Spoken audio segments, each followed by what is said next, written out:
From the George McCoy at Warren Allen Sports Desk, a Sports Center update on 1080 The Fan. First on The Fan, the Portland Trail Blazers taking the day off after a loss at the hands of the second-best team of the East last night, the Boston Celtics. The number one seeded Cleveland Cavaliers visiting Moda tomorrow night. Portland currently sitting at 32-40, still just 2 games out of the final play-in spot with 10 games remaining in the regular season. Some good news for the Mavs, much needed, as Dallas star Anthony Davis expected to miss the return, or he is going to return to the lineup after missing the last 18 games with an adductor strain as the Mavs face off against the Nets tonight. The coaching carousel is a spinning on the college hardwood. Iowa hiring Ben McCollum away from Drake. Minnesota reportedly hiring Nico Medved from Colorado State, and Xavier's Sean Miller. He is leaving to take the job with the Texas Longhorns. Also in the NFL, SI.com's Albert Breer says that Texas quarterback Quinn Ewers is going to meet with the Colts, Raiders, Cowboys, Jets, and Saints this week. The Longhorns Pro Day set for tomorrow.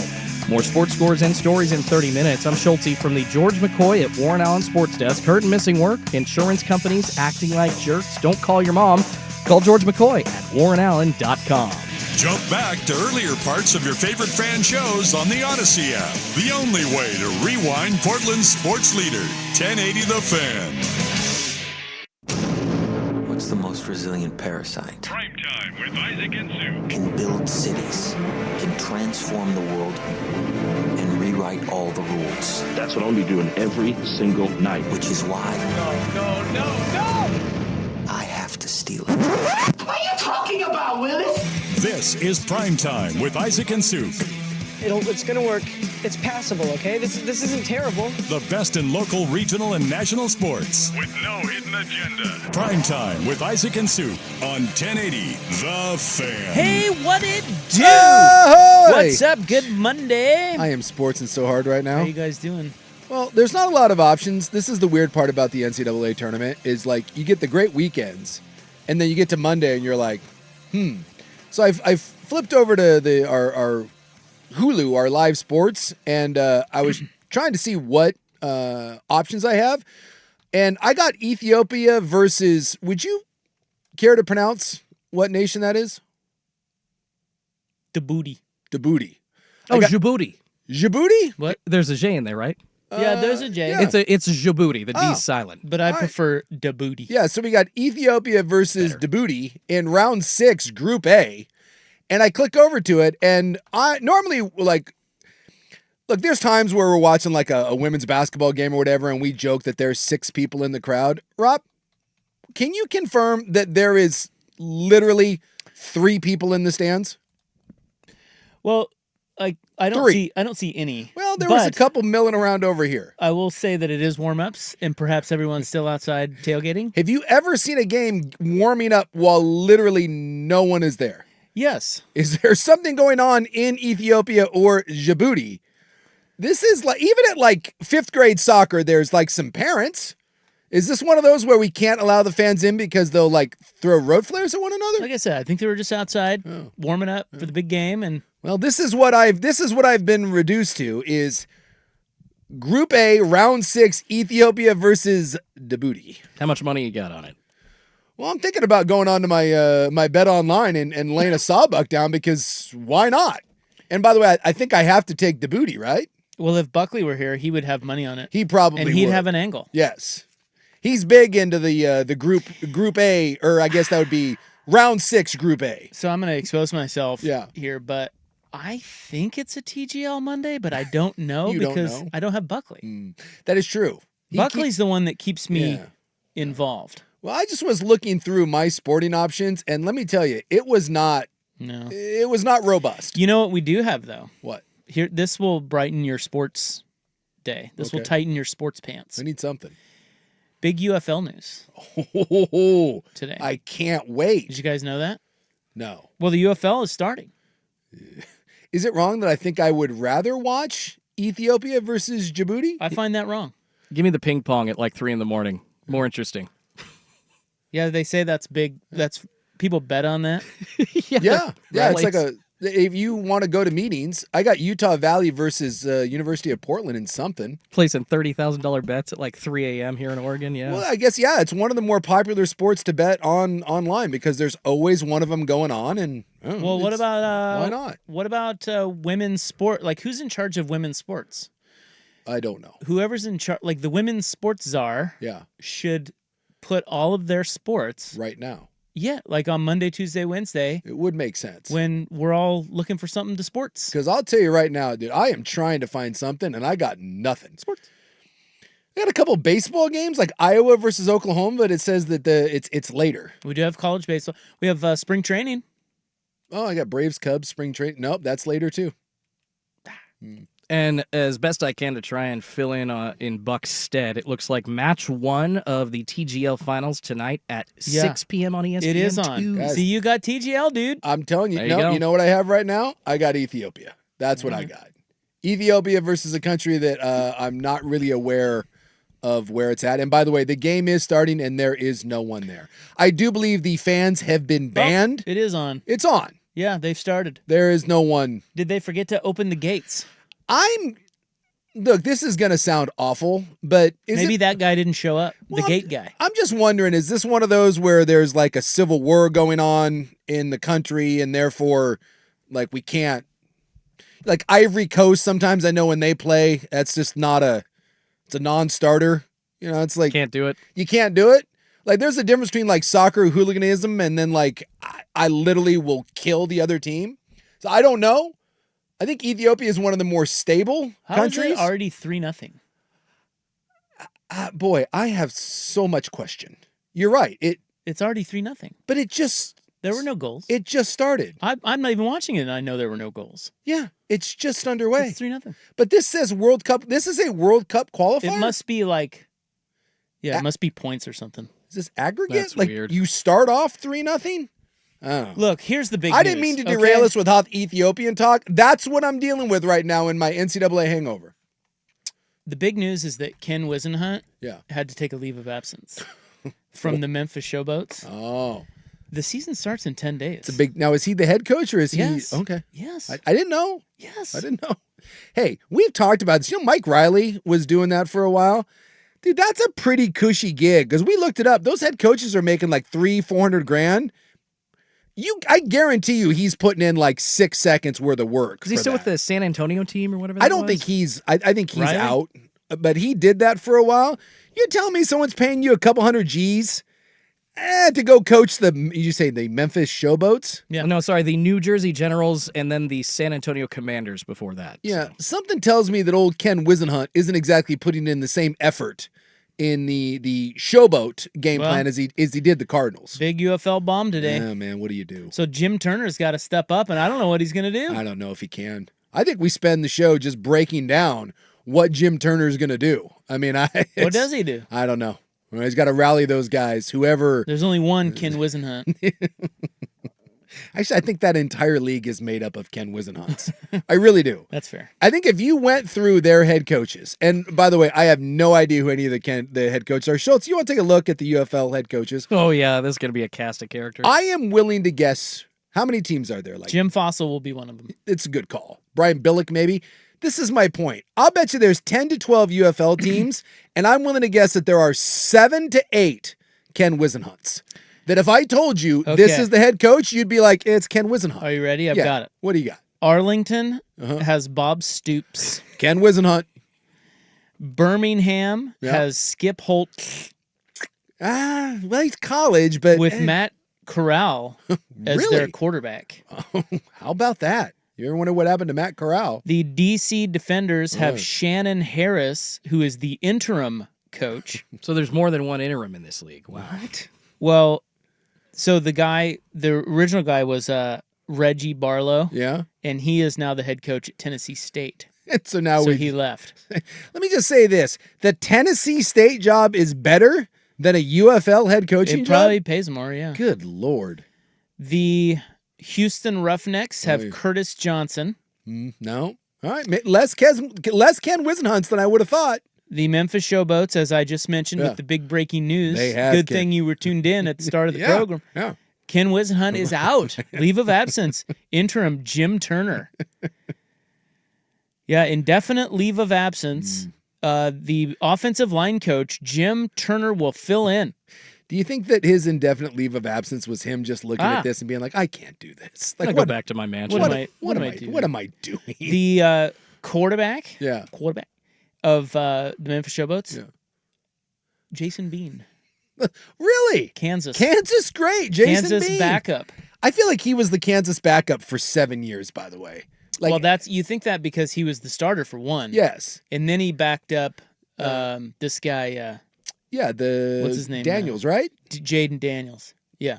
Not the Washington Jaden. Yes. The Kansas Jaden. Kansas. Every time I turned around, you're like, oh, God, Bean's in. Yeah. The Beaner. He's good. The Beaner was all right. Good little backup. Yeah. Then you have, how about this? The Michigan Panthers. Do you know who their coach is? I was not aware that there was a Michigan Panthers. This is news to me. Their coach is Mike Nolan. Wow. Let's go. Again. Let's go. That's right. That's 3 Ken Wisenhunts. I don't know if he does wear a suit. 3. I'll never forget Mike Nolan. Adidas, who was the sponsor of the NFL at the time, literally had to get a suit designed for Mike Nolan because he had to wear NFL-approved On the apparel. sideline. Yeah, By the on way, the sideline. COVID cost a lot of things. There's loss of life and businesses ruined, families. If you believe in that sort of But thing. can we also say that one of the worst things that COVID did was kill the sharp-dressed coach? Now they're all dressed like they're going to play golf at a muni. I noticed the guy from Maryland. I was watching the tournament yesterday. Yeah. The guy from Maryland, whose name I don't know. Yeah. He was wearing a nice red suit. Thank God. Rick Pitino's wearing a suit over Because there. now everyone just wears like Calipari's wearing a suit. They wear a quarter zip. They've all gone full Eli Manning. Where are the days of Nate McMullen breaking out the nice Steve Harvey Well, suit? I just gave you 3. Nate Oates wears a suit. You've gone 4 out of like 150 teams. Your boy Kevin Young doesn't. No. He's straight quarter Self zip. doesn't. The entire NBA. The NBA. I don't need to see Budenholzer in that quarter zip. If anyone needs a suit, it's that guy. The San Antonio Brahmas. Oh yeah, the Brahmas, led by the great Wade Phillips with quarterback Kellen Mond. I would like to point out that's Ken Wisenhunt, number 4. That's got to be the favorite, don't you think? Wade You freaking think Wade Phillips. Phillips cares? Yes. He's like 70 for God's sakes. He's 77, and that means he 77. Yes, that means he cares more than you'll know because he doesn't want to be around his family or retire. I promise you this: that Wade, Am I wrong? That Wade No. Phillips is either drunk or takes a nap every other practice, guaranteed. And I know this as someone whose Lavelle Edwards was my head coach. I can't tell you the number. By the way, rest in peace, Lavelle. You were a great man. I can't tell you the number of times in the middle of practice. And BYU fan is very fanatical, so they'd be like, "Oh my God, what's it like to play for Lavelle? Is he as inspiring as possible?" And I'd be like, at least twice a week, in the middle of a drill, I look over and he is napping in his golf cart. And they're like, "No, yes." He would sit in his golf cart, and he had one of those like the Greg Norman hats, the Nick Sabans. And he would just be leaned back in the golf cart, and you're like, wait, is he? And then you'd kind of like walk over a little bit. You're like, yeah, he's taking a nap. Yeah, we got eyes shut. And then we just kind of look over there, and occasionally he would do that head nod, like, oh, yeah, I'm up. Guaranteed Wade Phillips is taking a nap at practice. Guaranteed. And the last team is the St. Louis Battlehawks. Oh, yeah, the Battlehawks. Coached by Anthony Becht in his 3rd season. All right, so you know what? I'm giving the UFL credit. That's less or I guess that's less Ken Wisenhunts than I thought. It's only 4 Wisenhunts. Yeah, Becht was he's the old tight end, right? Wasn't he a tight end? Although to be fair, there's only like 8 teams. Anthony Beck? Yeah, Becht. Becht? I don't know. He was a tight end, I thought. Was he? For the Colts, maybe. I couldn't tell you. I don't know. Couldn't tell you. Anyway, the UFL kicks up in 10 days. Who knew? And by the way, this Ethiopia-Djibouti game is now 4-1. And I think they're just randomly now putting goals on. I've yet to see someone score, and it's 4-1. Huh. Well, it was. Oh, you know what? That was halftime. Because now they're at 54 minutes. Oh. That's what it was. Okay. So it was 3-0 at the half. Okay. Still no one in the stands. Still no one in the stands. And here you No late arrivals. No late arrivals. No. Well, it's 4-1 now. Yeah. If you're looking for hot Ethiopian scores. Well, it's that time of year. Yeah. We're kind of at that. We need TGL. Opening. We have TGL today. Yeah. We have opening day on Thursday. Mm-hmm. And we have March Madness. Yeah. Yes, but right ish. now it's a bit of a lull. It's unless, I'm just saying, of all the people at the Fan, who would have thunk The Sweet 16, I don't believe anyone else. Schultz, because you're an Oregon guy. Sprague's Beeve. Yep. Right? Danny's SC. You're Kansas. Mm-hmm. Buckley's. Teams are all gone. There's only one left standing. Buckley's Oregon, yeah. There's only one left standing. It's you. It's the Exciting Whites. Do you believe? I mean, come on. Yeah. Come on. The upstart. I told you. The Exciting Whites. Our Exciting Whites. Yeah. You were on board. I've been on board. You have. Half the season. Half the season. Not the whole season. After they drilled Kansas, you said, that's a good team. Yeah. You had more belief going in the tournament than me. Well, like I said, early in the year, they were cookie dough soft. Yes. New coach. Yeah. Never been a head coach. It's like, But, dude, they're legit. Boom. Exciting Whites. They tried to S the bet against Wisconsin, but then Wisconsin didn't want to win either. There was a lot of that, by the way. Arizona, Oregon, I'm looking right at you. I love at the end of games when both sides are like, I don't want to win. And like you take it, and they're like, nah, you take it. I don't want it. You know how they say in golf, it's really hard to close out a golf tournament? Yes. It's really hard to close out a college basketball game. The end of the Oregon-Arizona game was damn near unwatchable. Yeah. Well, that's the tournament, though, kind of, isn't it? I mean, that especially. It's kind of the chaos just gets to me. I hate it. It's you bad. hate March Madness? Not not March Madness, but the chaos and 19-year-olds acting like I put it as 12-year-old. Well, 5 Scoot Hendersons on an NBA court, just not able to pass it to each other. It looks bad at times. Yeah, it does look bad. There is nothing more chaotic than the final minute of a college basketball game trying to inbound a basketball. Yeah, it's amazing how poor they are at it. It's incredible. Do they practice this? This is like you with your you'd be the Hail Mary coach. Yeah. If I was a college basketball coach, we would spend an hour a day just inbounding the ball because it doesn't seem that hard. Now, granted, I don't play basketball, so maybe I'm an idiot. Well, I am an idiot, and so maybe this is just another idiot moment of me. But you're telling me I can't find like a 6'9" guy that can just throw the ball over the top of someone and get the ball into someone not in the corner? I've noticed a few teams put their 7-footer over there. Yes. Doesn't change a damn thing. They'll throw it away too. No one can do it. I think it goes to the theory that basketball is too long. Yeah. Because when you really have to defend and guard the inbound, you can. You can. It's just people don't do it all the time because it's impossible to keep that level of energy up. Yes. Right? Yeah. So when it comes down to the final few seconds, dude, there's nothing harder in college basketball apparently than inbounding the ball, much less making a free throw. Excuse me, I was watching the end. That made me sick. I was watching the end of the game. He threw up, guys. And my son is sitting on the couch, and he looks at me. And I think this was around the time when they threw Oregon tried to, I forget who it was, but Oregon tried to throw the full court Hail Mary. Yeah. And Love came and grabbed it, and they went to another review. Was that the third one? The third review? I think it was the fourth. I think there were like 5 in a row. My son looks at me, hand to God, direct quote, looks at me and goes, "Why are you watching this?" And you know what? I didn't have a right answer. Great question. I did. I was like, you know what? I don't know. You know what you say? 1, it's my job. Yeah. But 2, brackets. Yeah, that's really the only thing that keeps us watching. Because it is the baby. If I was the point spread. If I was a normal fan at that point, I'd be like, you know what? I'm out. I'll check back at SportsCenter and I'll look at the highlights. Well, most normal fans do that.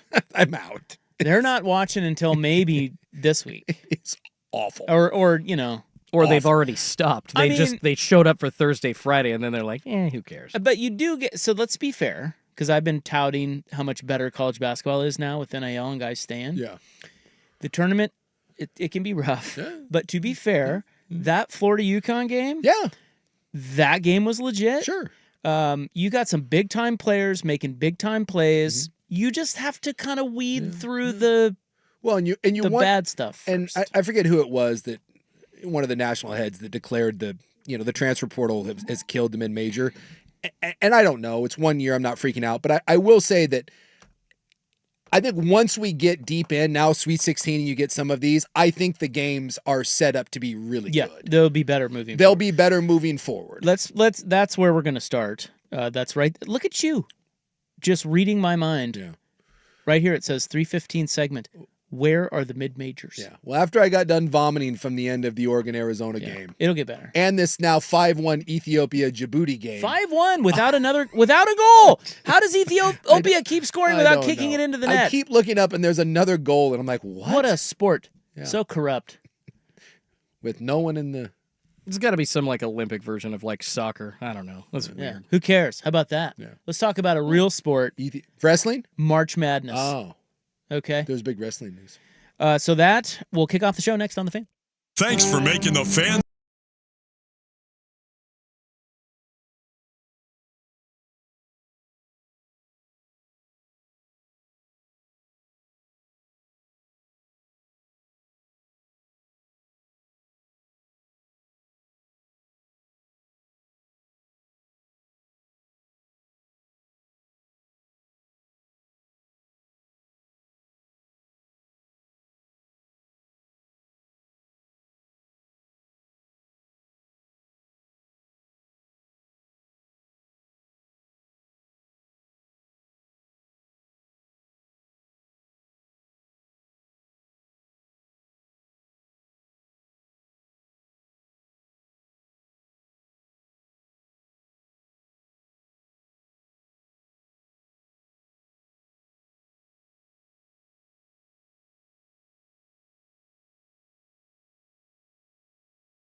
with Isaac and Suk on 1080 The Fan. Those are Suk cow noises. Or perhaps it's him watching March Madness. It's possible. I don't know. Boy, some of the I don't even mind. I mean, blowouts are one thing. I hate when it's a good game. Like Oregon and Arizona wasn't a good game, but it was close and it was competitive. It was an entertaining game. But when you get down to the and this is it's my rub with the NBA, it's my rub with college basketball. And again, I am no basketball expert, far from it. I leave that to Danny. Dive into whatever analytics you want. I'm the definition of a casual basketball fan. But if the final 3 minutes of a competitive game are the worst 3 minutes to watch, I think that's a problem in your sport. I do. And whether I'm watching an NBA playoff game, whether I'm watching an NCAA tournament game, I can't tell you how many times I try to watch. If I go home and the Blazers are playing, I watch a piece of every Blazer game. And if it's competitive, I try to watch to the end. And like I said, if the final 3 minutes are unwatchable and it's the worst part of a game to watch, I don't know what you do. I know there's everyone's talking about this now and what do you do with timeouts and the reviews and all this? I'm not saying I've got an answer for it. And I'm not just randomly up here screaming at it. If you love basketball, by God, have at it. I'm just saying, I think there's a reason why the game is struggling to grab some people, and that's it. Well, yeah. Well, that's part of it. Yeah. I mean, there's a lot more to it than that. I mean, Sure. The state of basketball in the U.S. is not great. We've talked about it a million times on really any level. Yeah. And it all starts at the AAU and all that bull crap when you're freaking 10 years old. Yes. So it all kind of goes hand in hand, but I can't disagree with you. I mean, but what do you do? Like, if a game becomes about fouling or becomes about reviews, full court press or review, yeah, like, okay, let's start with reviews. God. Like, would you advocate just not reviewing it? Just go with the call on the court? Because on one hand, like in football, I'm all on the side of get it right. Get it right every time. But in basketball, there may be some wiggle room there. It's like, look, we got to keep these games moving along. Yeah. You're going to have a million reviews, so let's not review everything and just go with the call on the court. I don't know if there's a way that we can quick review stuff. Maybe there's the eye in the sky that immediately buzzes down and says, hey, guys, we don't need to look at this one. Well, they do have that in football. Yeah, they do have it in football. But I'm not kidding. I think at the end of that Oregon game, I think there were 5 straight possessions where we went to the review.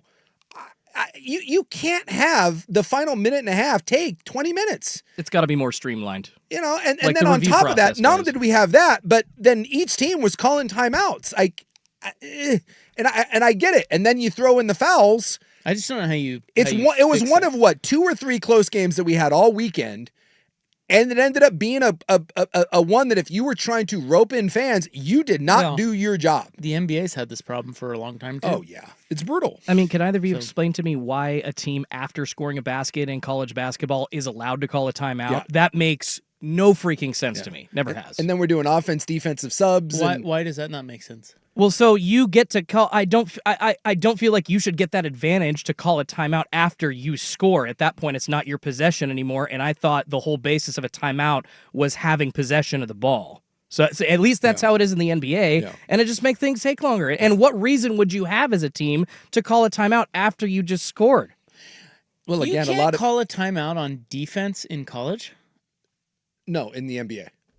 But you can in college. Yes. Yeah. After you score. If you don't like your defense and you're the coach, you can call a timeout. Yeah, and that's what I'm saying. A lot of times you get entire lineup switches based on it, and it's brutal. They consider it, I think, a dead ball quickly in college after like a free throw, for instance, which I in the NBA, I don't think, unless you are the team that gets possession of it, you don't advance the ball to the half court line, and so which is stupid. That That makes things longer in college. That right there. Okay, there's one that you could change very easily, and it could help some of what you're talking about. It's not everything, but dude, the struggles that college teams have getting it over the 10-second line, the half court line, that is real. Yeah. They are having late in the game, a team's desperate, they put on the press, the clock stops, like Schulte says, they call it timeout or whatever, set up their defense, and it's 50-50 whether or not and these are good teams with good guards. Yeah. And they can't get it across half court. No, and even when you come out of a timeout, Oregon's last shot, the Bamba shot, which, again, I'm not sure why that's not at Biddle or in Shellstead's hands, but again, I don't want to turn that. Again, I told myself I'm not going to sit here and bitch about college basketball, but it is one of those things that even when you come out of a timeout, like that's the best that you come up with.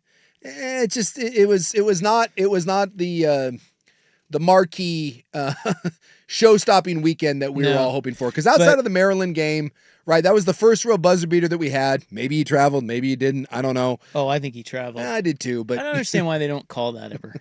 Well, I mean, Gene. Yeah, he laid it out pretty. Yeah, at least in his mind, says it is not even close to a travel. Well, wait a minute. Sterator, sorry. Sterator. Sterator? Hold on. I thought he was a football guy. We're going too fast. Okay, slow There's a lot down. happening. We're going to get to that. Yeah. That's a separate thing.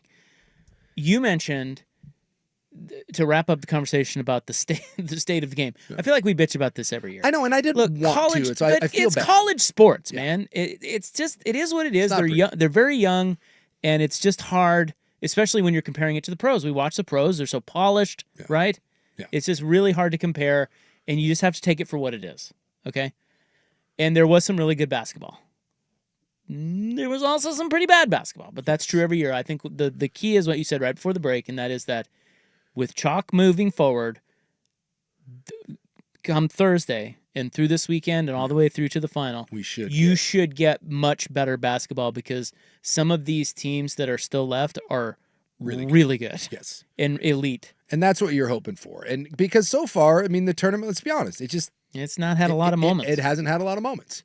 And we can get into a whole other debate. And this is, again, some talking heads out there throwing it out there. And I don't like sweeping judgments off of one tournament or two, but I definitely can see the argument that has the transfer portal, not just NIL, but more so the transfer portal, has it just killed the mid-major?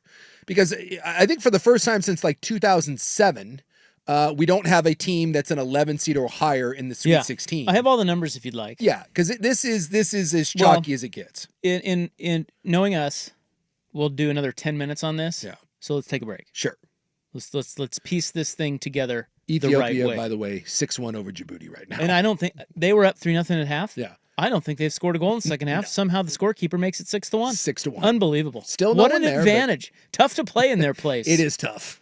I mean, they don't have the home crowd advantage, but the scorekeeper, whoo, they got one fan. Tough to overcome. There's one. He's throwing rocks at the other team. He's doing something. I'd like to think that there's just like a chicken. They've got like a rooster up there, and he's just, he just kind of pecks away, and every now and then he hits a button, and you're like, oh, Ethiopia scored again. All right, so we did have a buzzer beater, which was cool. But he walked. Yeah. So we'll get to that.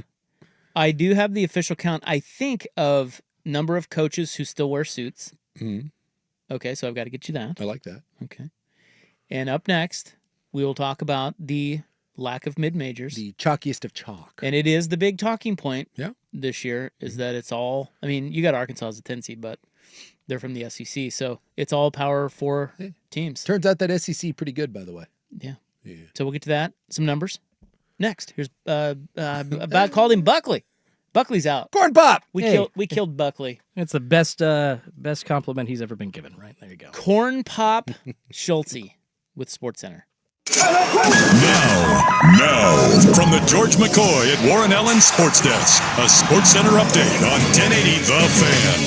First on The Fan, the Portland Trail Blazers taking a day off after the loss at the hands of the Celtics last night. They're the second best team in the East, and they handled business. Now it's up to the number 1 seed in the East, the Cleveland Cavaliers, to handle their business at Moda Center tomorrow. Portland currently sitting at 32-40, just 2 games out of the final play-in spot with 10 regular season games remaining. Elsewhere, the coaching carousel is spinning on the college hardwood. Iowa hiring Ben McCollum away from Drake. Minnesota reportedly hiring Nico Medved from Colorado State. And Xavier Sean Miller, he's leaving to take the job with the Texas Longhorns. And in the NFL, SI.com's Albert Breer says that Texas quarterback Quinn Ewers plans to meet with the Colts, Raiders, Cowboys, Jets, and Saints this week.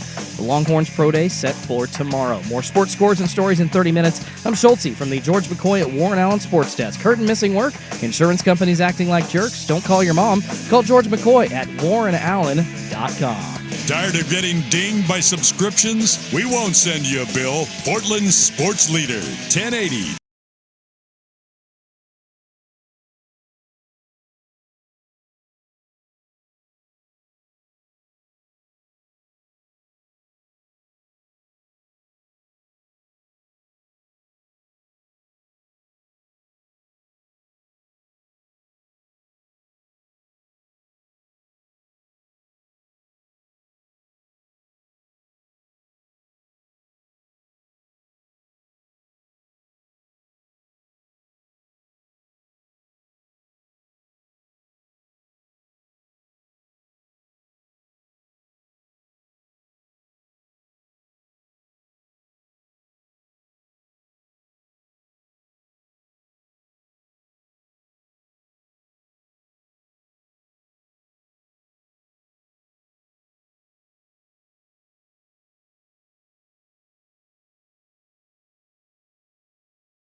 All right, guys, we've got Schultz in on the ones and twos, as Patrick Harris likes to say. I don't even know what that means. Good to see you guys, by the way. I It's nice puked to be last seen. time I was in on Primetime, so Yeah, I heard that. I wasn't here, but excited to be here, feeling great. I was told that tale. I think that's Schulte on the turntables. Ho, ho, ho. DJ reference. Okay. Yeah, that was The my... ones and twos. Yeah. Spinning the hits. No thanks, but I could try. I would give anything to see Schulte as a DJ. Me trying to spin some records. I could see you like in some sort of weird leopard print shirt, unbuttoned down, some Hell yeah. gold chains. Wiggity, Yeah. wiggity. Taking Molly over and over again. Yeah. Sweaty, I wearing watched your... a documentary on a DJ who died of drugs. Talking about Avicii or... I think Yeah, that guy. By the way, I think that's the way DJs are supposed to go. I think when a DJ dies of an overdose, I think that's of natural causes. Avicii, right? Yes, sir, Avicii. Yeah, Avicii. It was an interesting documentary about him. I mean, I loved his music when he was out. He had a good he put on a good show. Yes, sir. Yeah, if you're like a gold medalist in the X Games and or a DJ, like it's gonna get you, right? Ecstasy is probably going to be the cause of death. That or Wicked Air, one of the two. Well, didn't like Pauly D from Jersey Shore end up? He's like a very successful Yeah. Vegas DJ right now. So He gets paid a bunch. yes, he does. I was at a festival once and Skrillex was there. It was a Yeah. It was actually a Metallica festival, but they had a bunch of different types of like different music. So one of the stages was Skrillex. Don't understand Skrillex. Went and checked it out. The people, they love him. Don't understand why, but the people were losing their S. And a lot of people with glow sticks and a lot of hots with like Band-Aids as tops. It was kind of cool. Yeah, that's his bit. That's the thing. Right. Actually going to one of those kind of locally here come April.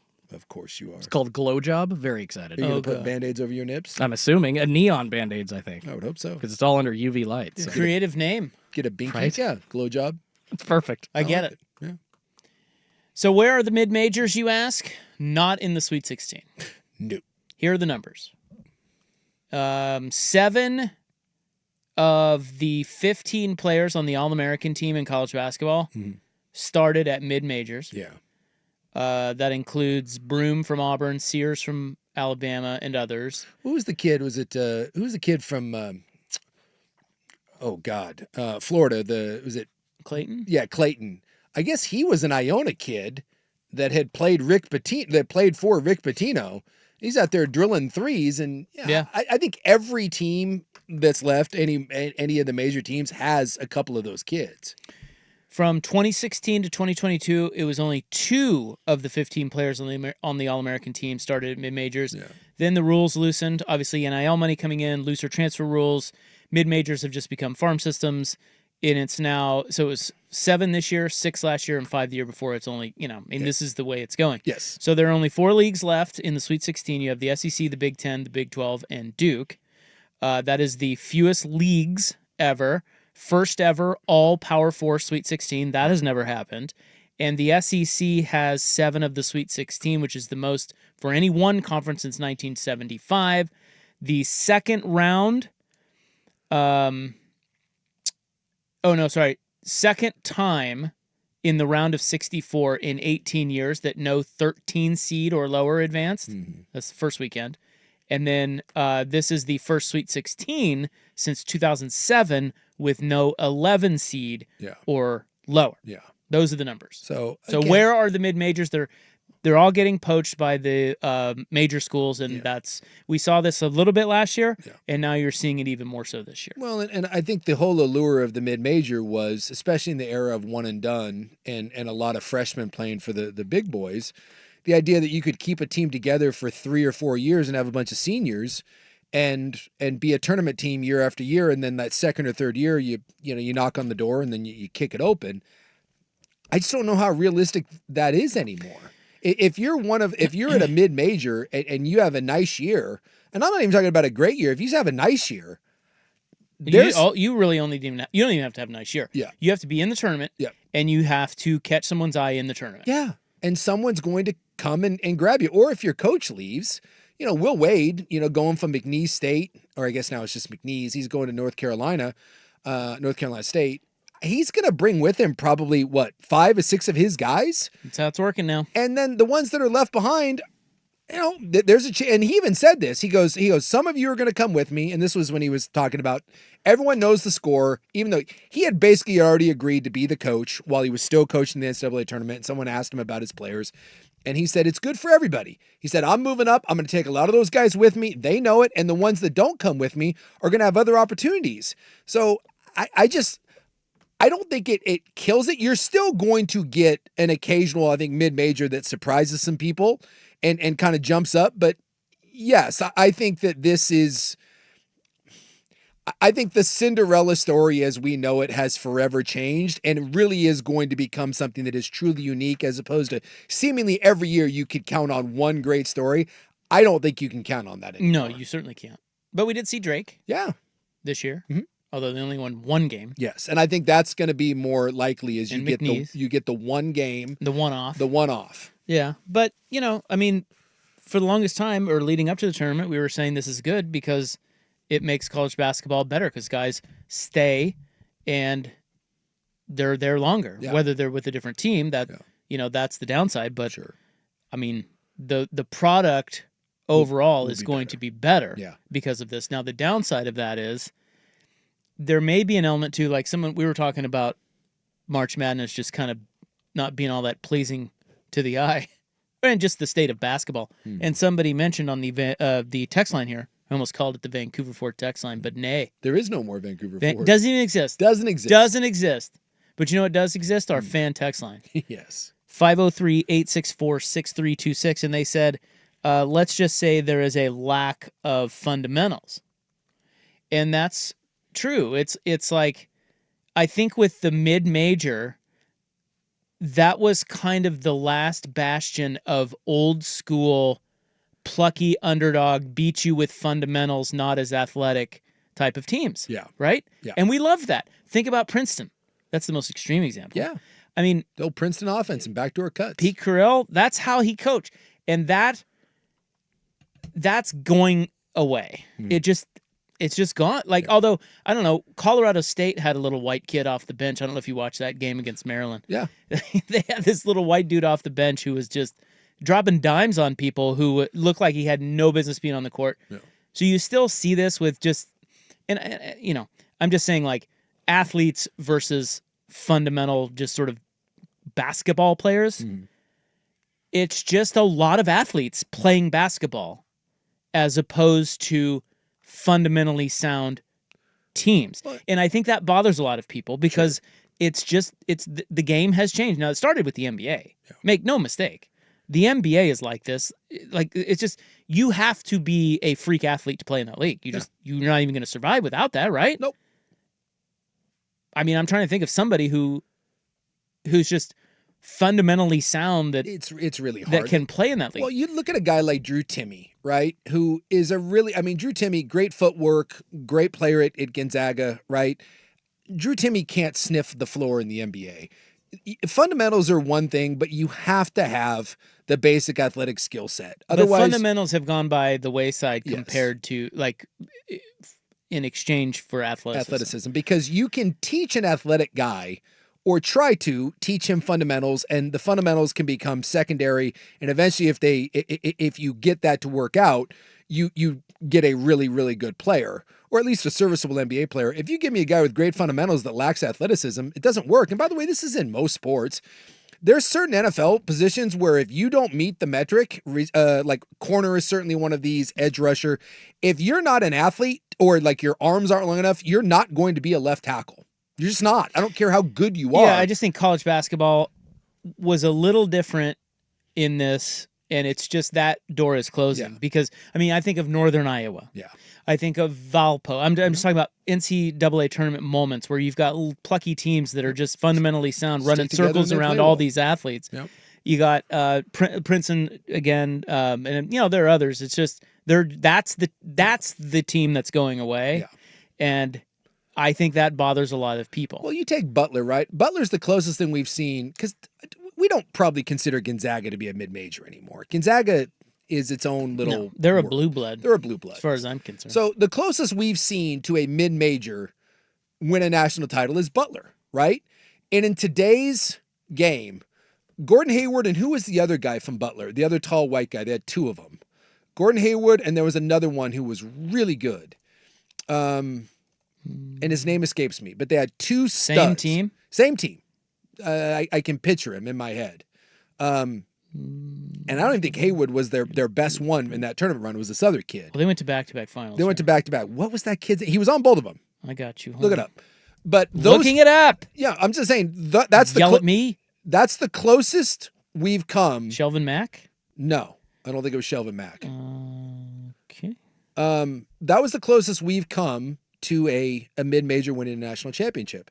And today's day and age, both of those kids, and maybe several others, but certainly Gordon Hayward and the other guy would have been poached by Kansas and Duke. Matt Howard. I think Matt Howard might have been the other Willie one. Veasley. Ronald Norred. I think it might have been Matt Howard. Let me look up what Matt Howard looked like. But you know what I mean? 6'8". Yes, I think that was it. Yeah, they'd be gone. Yeah, Matt Howard. That's who I'm thinking of. The long, shaggy hair, and so Butler nowadays, it couldn't have happened. Like that doesn't exist because the moment they had success, someone would have come and grabbed those too. And Butler still would have been a good program, and you're still going to have good mid-majors. But when it comes to beating the truly elite teams, knocking off of Florida, knocking off of Duke, knocking off of Kansas, someone like that, you need those one or two guys. You know, whether it's a Bo Kimball or a Hank Gathers or a Gordon Hayward or a Bryce Drew, you need that. Steph Curry is a prime example. Steph Curry, there's zero chance Steph Curry's still at Davidson. His brother, by the way, started Davidson, ended up where? Duke. Steph Curry would have been a Duke Blue Devil after 1 or 2 years at Davidson. And I don't know if that ruins the sport. I don't know if that ruins the tournament, but it's just the way it is. And coaches have been doing this forever, and I don't like that the players get blamed for it. Like, we can sit here and, by the way, I looked it up. There is already 9 players from mid-majors that were in this year's tournament that are already in the transfer portal. 9! Who's the top guy? Well, I guess, who's this? I'm looking here at this list. Colorado State's going to get some guys plucked. Yeah, although they'll get probably some guys. They'll probably go to Minnesota with their coach. Yeah. I'm trying to see if they can actually get a ranking list. I just looked it up. I was like, mid-majors to already declare. And you're like, oh my God, there's a ton of them. I know Michigan had a kid enter the portal while they were still in the tournament. Really? Yeah, and he wasn't like one of their... They're still alive! They're still alive! What the hell? And again, he's not playing, but he was like a 4-star recruit, and he's not playing. He's like, bitch. Deuces, I'm out of here. We had a couple other kids that I saw on Twitter. The moment their game was over, they were like, yep, portal bound. Well, wait till you do this, because I did this last night watching Arizona. You look at a guy and you go, wait a minute. I've seen him before. Yeah. Where did he play? Hey, it's that Townsend kid from Arizona. Yeah. He was the star of whoever last year in the tournament. Yeah, you're like, wait a minute. I didn't even know. There's I just forgot like to look one it of up. those brief, like, I've seen that guy somewhere before. Or you find out that the kid from Florida that keeps knocking down threes played at Iona. And you're like, oh, yeah. It's just, so. This is different. We're all going to sit here and we're going to bash on Oakland. kids. It was that Oakland team. Remember Oakland? Oh, I made do a remember run? Oakland. Trey Townsend. And that was their big player. He's at Arizona now. Not at Oakland anymore. But you know, how many coaches have we also seen that either had jobs already, or the moment the tournament's over, they grab new ones? So the coaches transfer portal has always been there, and no one had a problem with that. But now we have a problem with the kids. Well, and the kids can go, like we talked about last week. Yeah, Will Wade. Yeah, Will Wade said it, and he's right. Yep. That when a coach leaves, that's opportunity for the kids too, because a lot of them will go with the coach to a better program, and then others will get plucked by other schools. So yeah, it is. It's a more level playing field. I don't know whether it's better or worse, but it's going to piss off some people. Sure. It's just it's going to make the product different. It's already looking different. But if you're some of these kids and you've got a chance to put $500,000 in your pocket, you got to go. Well, I don't think there's anybody that blames the kids. Well, and if I'm a plucky point guard from Iona, and I've been playing in front of 1,200 people, my entire college career, and Kansas or Duke comes calling and says, "How would you like to come play at our place?" how? Yeah, but see, I don't. That's the one thing where, and not to get into a whole other thing here, but that's the one thing that's, I don't, we're not on the inside enough to know what it is, but I think that you said plucky point guard from Iona. Yeah. He's not going to Kansas. That's the problem. Is like Kansas wants the freak athlete who's the sixth man who has bricks for hands. That's true. They want that kid, Yeah. and that hurts the product. Yeah. Now, that's not to say that the plucky point guard won't have a Power 5 offer or something, but in order to make the game more palatable, just like more fundamentally sound, like ball movement, true point guards, actual basketball. Yeah. Those kids they're not the coveted ones. No. They're just not. If you're a mid-major now, and this goes in football too, you just can't find diamonds in the rough anymore. You can't. When you find a Mike Hass and Well, if you do, they're going to get. Yeah, and that's my point. They're out. When you find one, you can mine the diamond, but you don't get to keep him. The moment you find him, he's gone, and that's just the nature of the beast now. It was Pippen's kid that left Michigan. Yeah. He's like Scotty Jr. Yeah, he's like, I'm out. Yeah, you don't. Yeah, he's not playing. No. You see all that, and we saw this Penn State's backup quarterback But you left. can't wait till the end of the term. Like, No, it could be a week. They want to go while the getting's good. Well, can't you do all those deals? I don't know. You don't have to. Remember, Penn State was in the midst of a national title run in football, and their backup quarterback, who was a valuable part of that team, was like, I gotta go. I gotta go secure my bag. He's like, I don't want to go now, but this is just the nature of the beast. All right, well, it's different. Okay, the first buzzer beater of the tournament comes with a little bit of controversy next on The Fan. The Fan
Primetime with Isaac and Suk on 1080 The Fan. Well, we got a buzzer beater. Almost, well, it wasn't really two of them. But the Colorado State kid, I forget his name, deserves credit for knocking down a three with like 6 seconds left.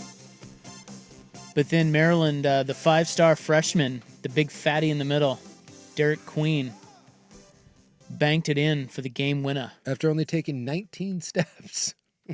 Totally. Well, Gene Steratore, this was during the Oregon game, right? Yeah, they brought him on at half. They brought him on, and by the way, I didn't know Gene Steratore was doing basketball. I thought Gene Steratore was doing fun. He's just a rules analyst for everything. Go Gene. And he claims that he thought it was good. He claims that Gene, by the way, was a referee in basketball. I don't know if you know that. I thought he was a football guy. Well, he is, but he's both. But he's both. The football guys are only part-time. Okay. He was a college basketball referee. A lot of those guys do college basketball, actually, from what I've seen in the last few years, too. So. I was like, Gene Steratore. They love to officiate. Gene claimed that he thought it was close, but he thought it was good because he claims that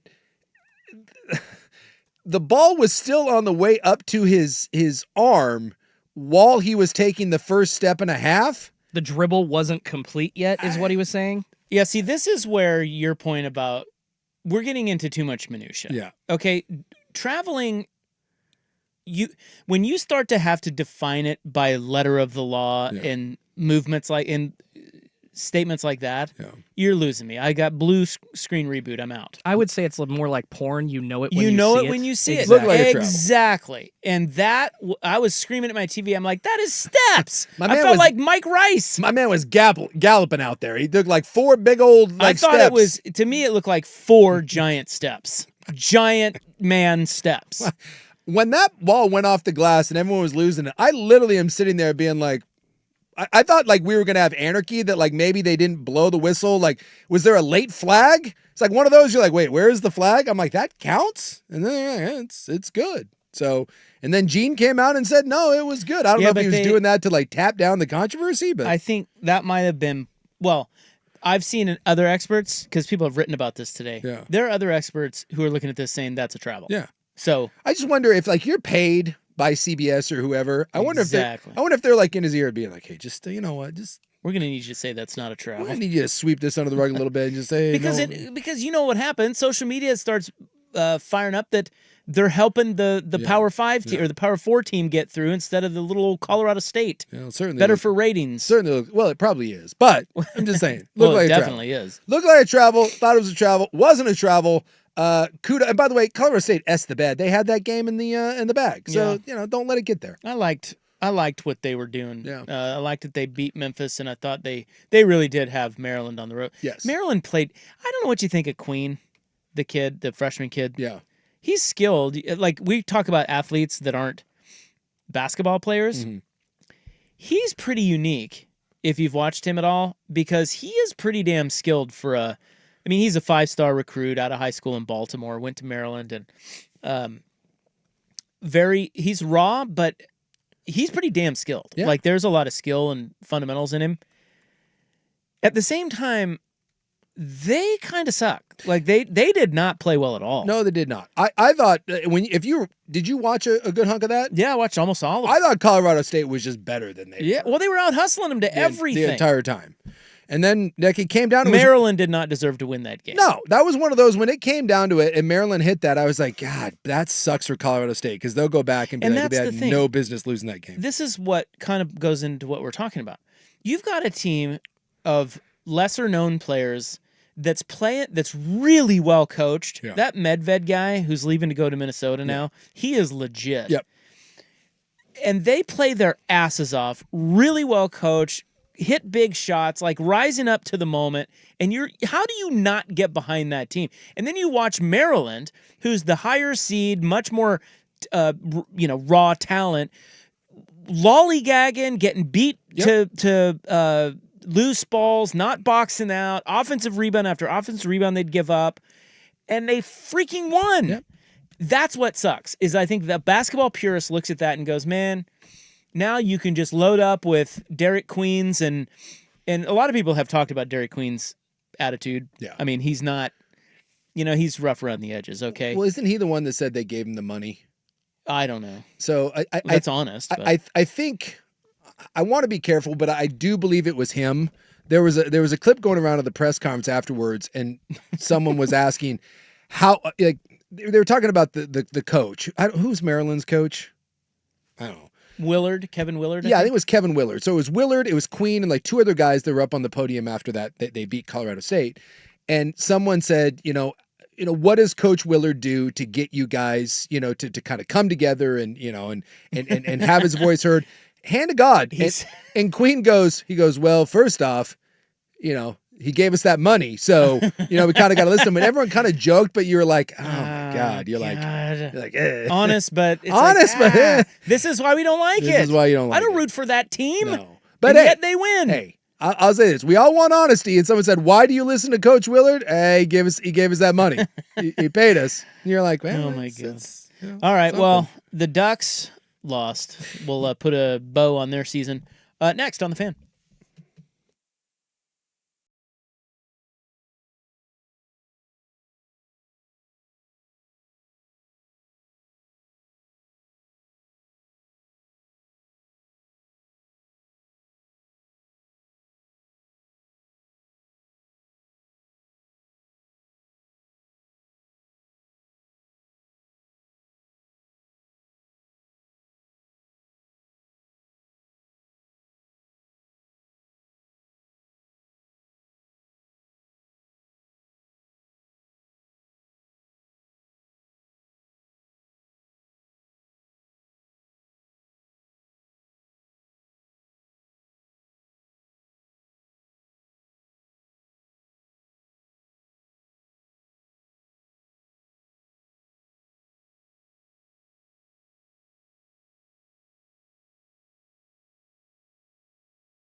First on the Fan, the Portland Trail Blazers taking the night off after losing to the Boston Celtics last night at Moda Center. It's the second best team in the East that came to town, now turning to the number 1 seed tomorrow as the Cleveland Cavaliers visit Moda Center. The Blazers currently sitting at 32-40, just a couple of games out of the final play-in spot with 10 regular season games remaining. And some much-needed good news for the Dallas Mavericks tonight. Star Anthony Davis is expected to be back in the lineup after missing 18 games with an adductor strain. They get going here in about 20 minutes against the Nets. The coaching carousel is a spinning on the college hardwood. Iowa hiring Ben McCollum away from Drake University. Minnesota reportedly hiring Nico Medved from Colorado State. Xavier Sean Miller is reportedly leaving to take a job with the Texas Longhorns. In the NFL, SI.com's Albert Breer says that Texas quarterback Quinn Ewers will meet with the Colts, Raiders, Cowboys, Jets, and Saints this week.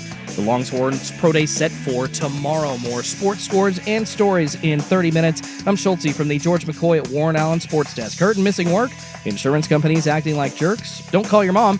Call George McCoy at warrenallen.com. The Fan Merch Locker has a new black 1080 The Fan hoodie, as well as classic long and short sleeve tees. Get yours now at 1080thefan.com.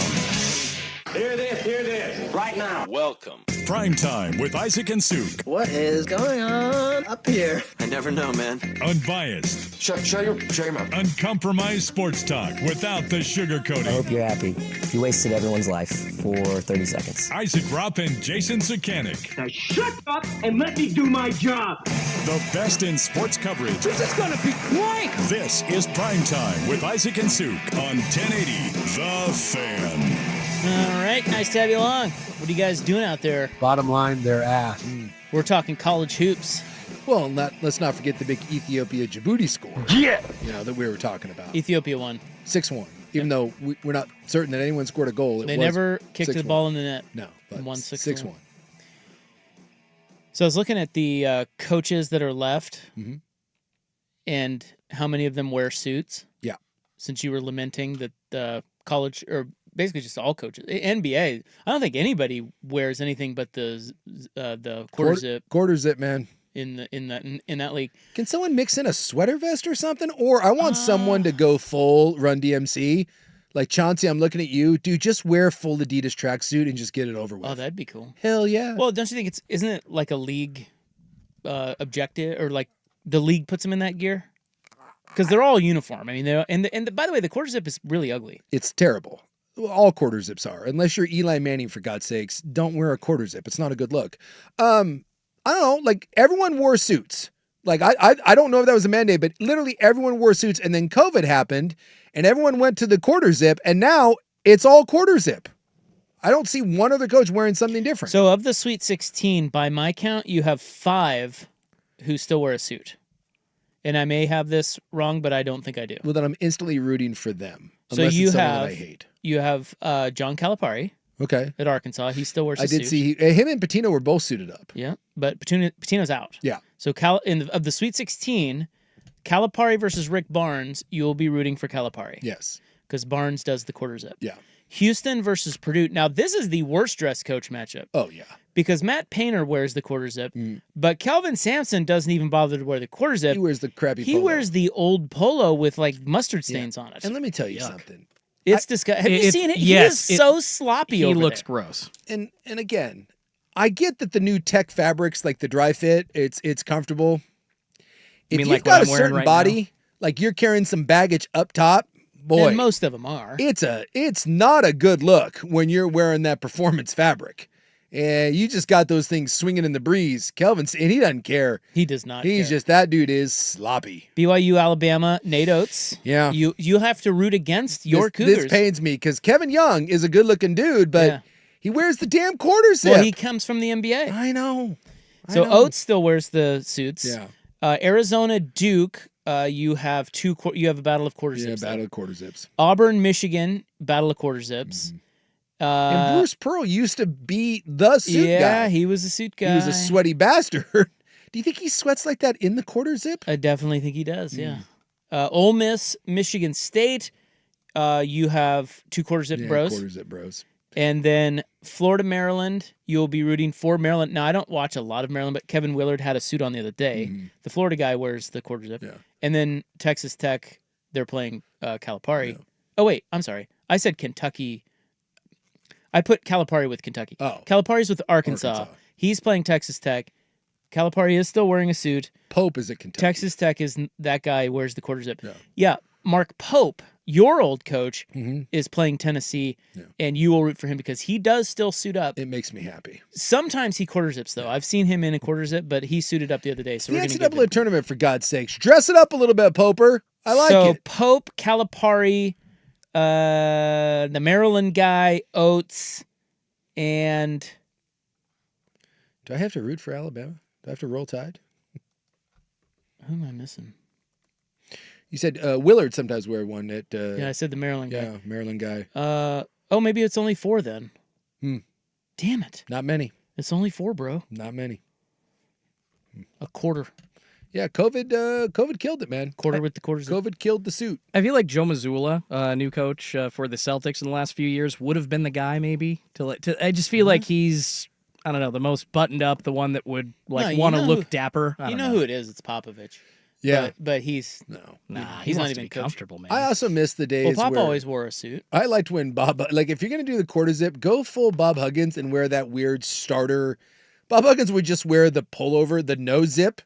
He just wore that big baggy I've been drinking all day 1992 starter pullover thing. Huggins was on board with this. That dude has looked sloppy for like 30 years. It's true. Or as someone points out, what they need to do is mandate Tommy Lasorda style. How great would it be if they were all forced to wear uniforms? Yes, yes, Actually, yes. I'm so down with that. No undershirt. No undershirt. Put them in the tank tops. Maybe allow some tearaway pants. Let's go. Like Pete Rose style. At any moment, someone's gonna tear off those pants. I want to see Tom Izzo's arm. Could you imagine like if Stan Van Gundy had to do that in the NBA? Yes. Tell me you wouldn't like to see Stan Van Gundy in a tank top. Well, Kelvin Sampson v. Matt Painter in basketball. Let's gear? go. Let's go. Oof. Oof. And as somebody else points out, all the suit guys are in the South. Yeah, That's you would. true. Yeah, well, maybe there's something about that Southern dandy sort of thing. Yeah. And they do wear, like Calipari and Oates both do the checker, like the sport coat sort of thing. Yeah, the different. There is still no pattern. greater look than when Rick Pitino was in Louisville, chicken country, and he dressed like the Colonel. When he still has that. When he goes all white with the red tie, it's the finest look that a coach, and he's got that Billy Joel 1972 pompadour thing happening. Dude, that is as good as it gets in the coaching circles. Period. End of story. Over. Yeah, he wore that. I think he wore that not too long ago at St. John's, didn't he? Such a good look. I thought he did. There's nothing better than when it was a big game and Ricky was going with the Colonel look. Time to break it out. All right. Well, we'll get to the Ducks season ending later. We must move on. I think Schulte has a stopwatch for us. The entire Duck entity is over because all of it. The women. So is the Beavers. Yeah, the women bowed out. So are the Beavers. Well, the Beavs bowed out early. They all did. They all lost on the first weekend. That was a 14-3 match. Can we get a good team around here? Yeah, I got the Cougs, man. Cougs, they're in the NIT. No, my Cougs. Oh, well, they're not around here. I know. It's the best we can do. All right, Schulte's got Stockwatch next on the Fan.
7-3 Network.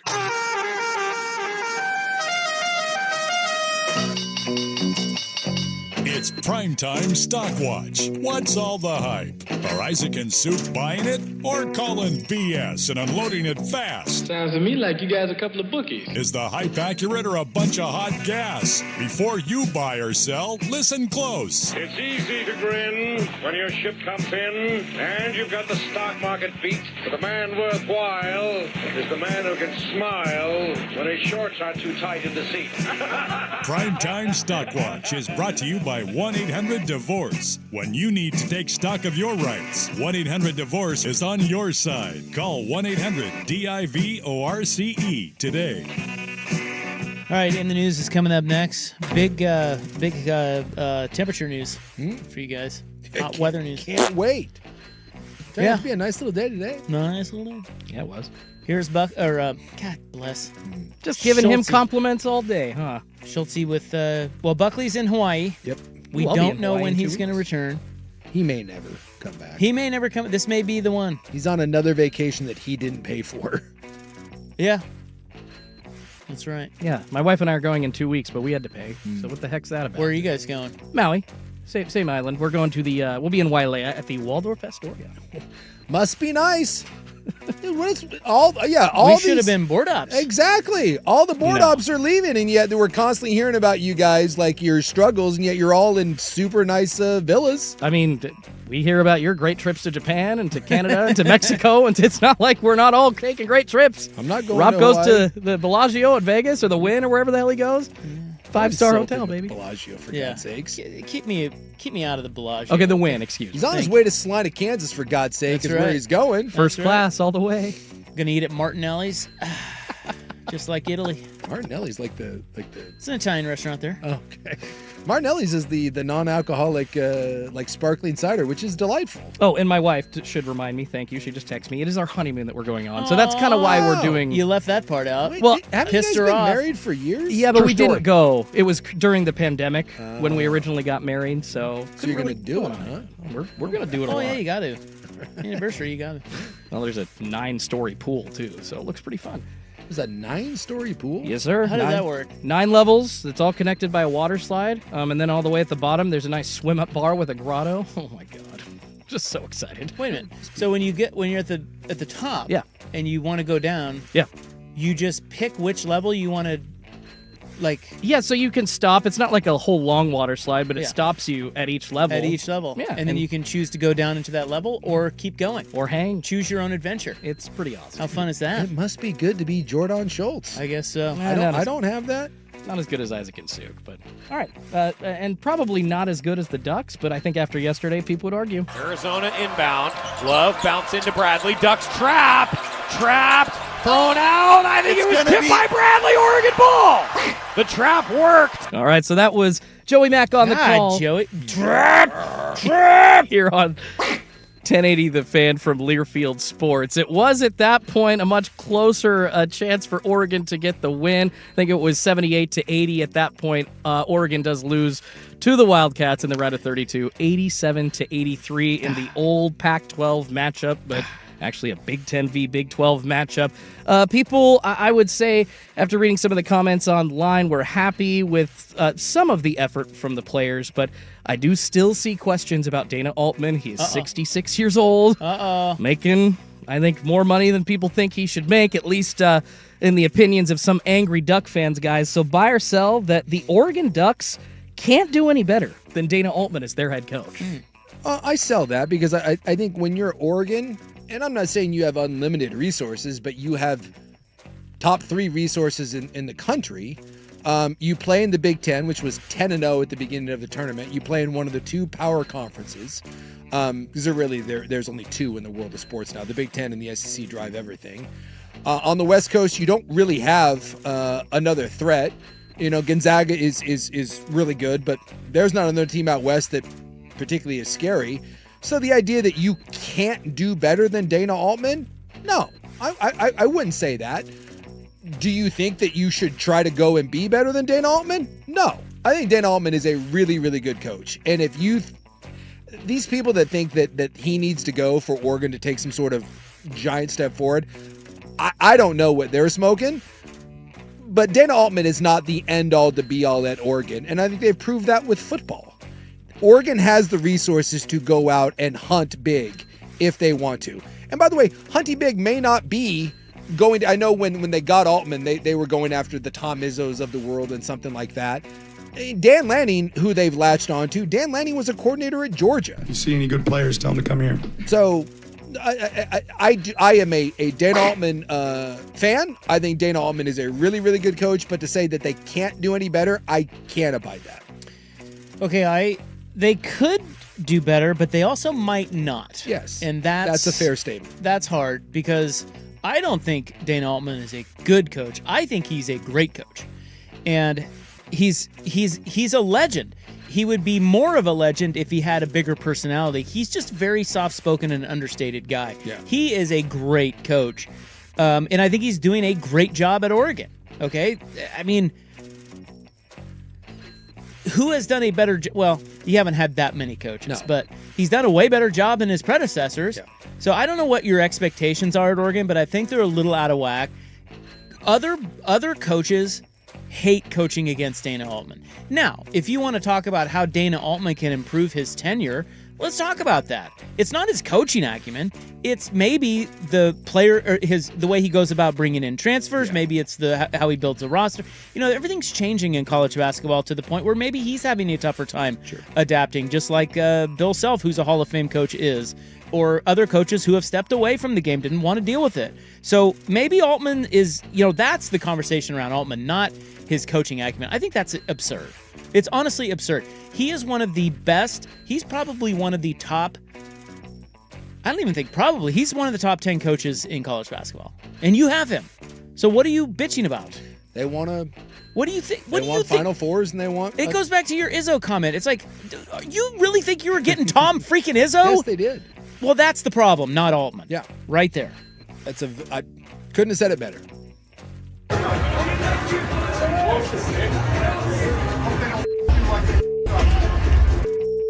I hope they don't do that to you, Alan. I hope they don't do that to you, John. A little hard to hear, but that is UConn head coach Dan Hurley walking off the court yesterday after their 2-point loss to Florida, 77-75 in the round of 32 out of the West region. Dan Hurley taking some heat this season for his antics off the court, on the court, towards referees. And this is just a year after winning, or less than a year technically, after winning the national championship, guys. Buy or sell, in that time, Dan Hurley has turned UConn into the most unlikable team in college basketball. Yes. Hands down. I mean, this is the best way I can put this. I have disliked Duke as much as any team in any league. And I'm NBA, Major League Baseball. I've never been on board Duke. I just something about him. Coach K, the holier than thou thing. It leaves a bad taste in my mouth. I am as anti-Duke as they come. If Duke, and I mean peak Duke, Coach K, Christian Laettner, that red ass, JJ Redick slapping the floor. By the way, another Hurley. You give me that peak Duke, and they line up against any UConn team with that Hurley brother. You give him it would take me a quarter second to root for Duke. That's how much I dislike Dan Hurley. There is not another program in the country that comes close to me. And me disliking them the way I do UConn. And it happened in such a short period of time. Well, I sell this because I don't really hold it against his team. When I'm watching UConn, I don't have an opinion either way. I can't stand him. He's an ass. Yeah. But for some reason, him being an ass doesn't translate to his team. A lot of the Duke hate came because, the slap in the floor bit, and they had very unlikable players. I don't find that with UConn. But Hurley, look, I'm making no excuses for Hurley. I just, for whatever reason, don't associate watching them with wanting them to lose the way I used to with Duke. I don't know, it's weird. And I guess maybe to me, that's the power of Dan Hurley. He can make you hate an entire program that maybe not be hateable other than him. He has made Jim Calhoun likable, and Jim Calhoun is one of the great red asses of all time. And yet Calhoun is like warm and cuddly compared to this D-bag. All right. Do we want one more, or we're going too far into the news? I want one more. One more. Do one more. People very close to him did not know about this visit, which this leaked, or not leaked, I hate that word. It broke from a reporter who's covered the Steelers for a very long time and is very tied in there. Only once he was in the building, right? So, like, for a lot of us, I think, we sort of thought a visit would be coming, but just to be frank, like, I was also like, I didn't know either, and so I think there were a lot of people real close to him that were sort of a little bit in the dark, which I think he likes. Now, as far as the visit, it sounded like it went really well. All right, that is NFL reporter, Ian Rappaport on Pat McAfee's show talking about the possibility of Aaron Rodgers signing with the Pittsburgh Steelers. Was reportedly there in the building over the weekend, and you heard him talking about how close he kept that to the vest. Reportedly, the Giants are still maybe a possibility after Minnesota said they didn't want him. Buy or sell, guys, Aaron Rodgers will be a Pittsburgh Steeler this season. I feel like that's really the only safe landing spot. I mean, shut up.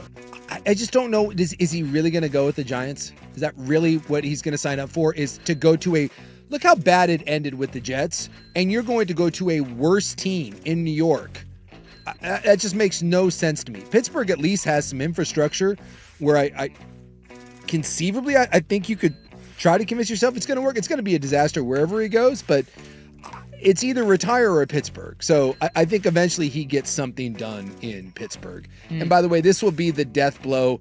Pittsburgh has just been treading. They're the Portland Trailblazers of the NFL right now. Remember the Blazers for all those years, the playoff streak? And ever since Roethlisberger retired, it's just been one desperate attempt to stay relevant after another. And they win 10 games and they get to the playoffs. And this is the coup de grace.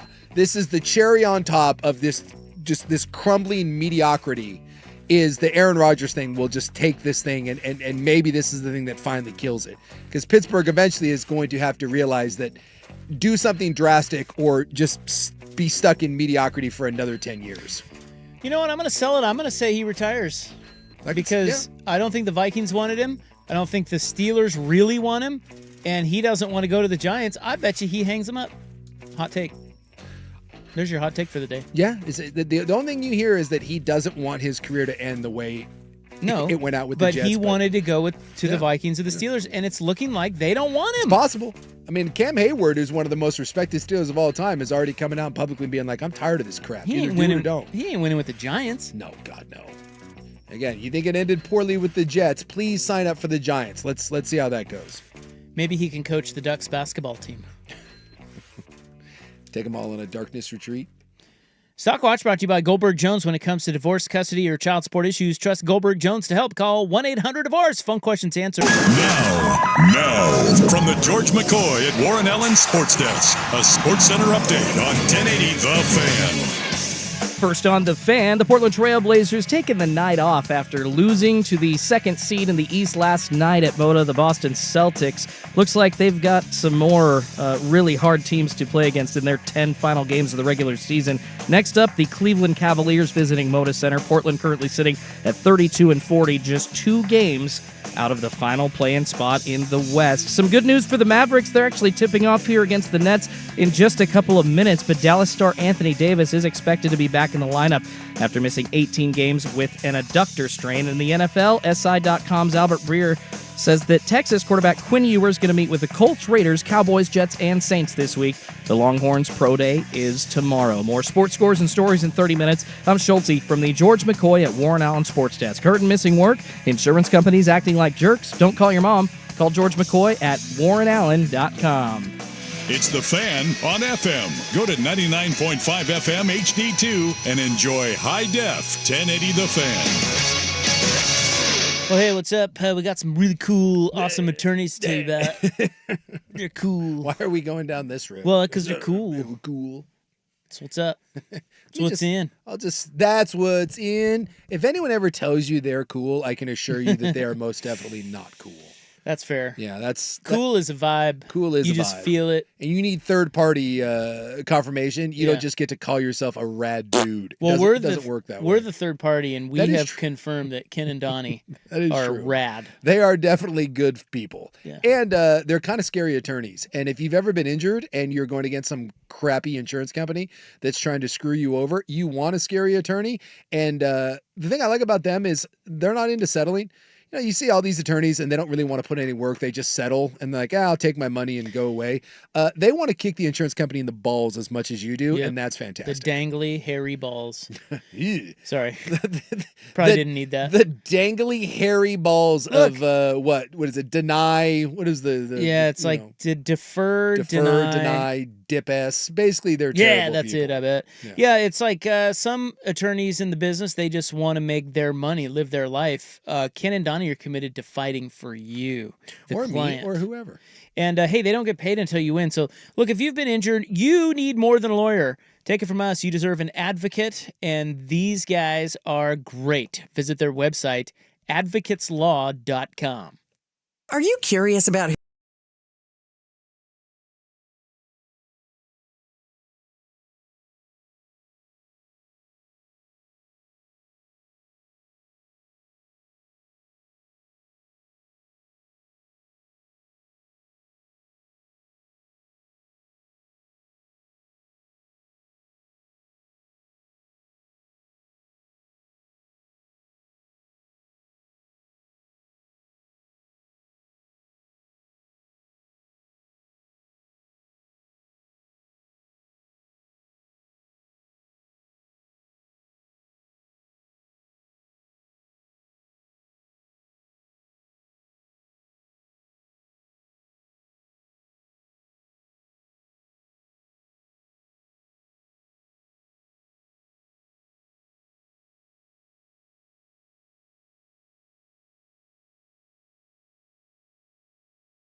Primetime with Isaac and Suk on 1080 The Fan.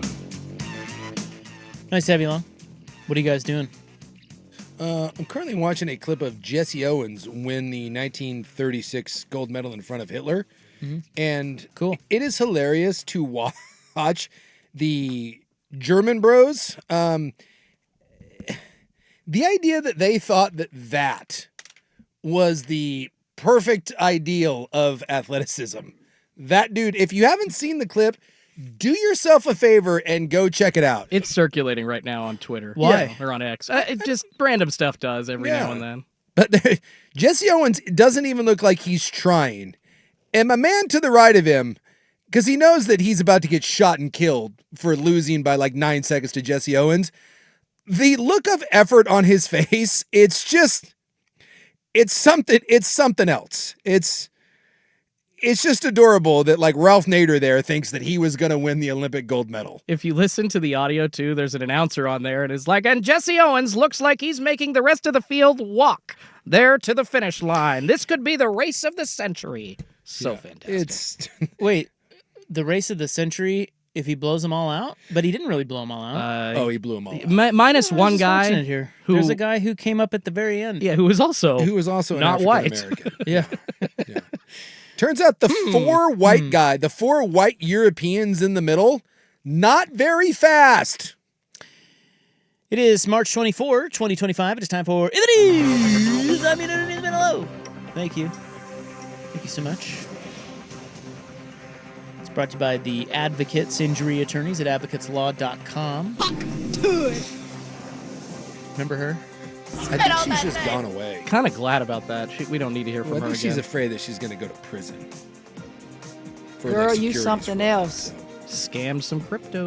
It is National Cocktail Day. Oh, there you go. I want you to have a cocktail tonight. You got it. It is also National Cheesesteak Day. I will not be having a cheesesteak. I want you to have a cheesesteak tonight. Shout out Grant's Cheesesteaks right up here on 23rd. A delightful cheesesteak. Also, 39th and Powell, I believe. There's still a really good cheesesteak place there as well.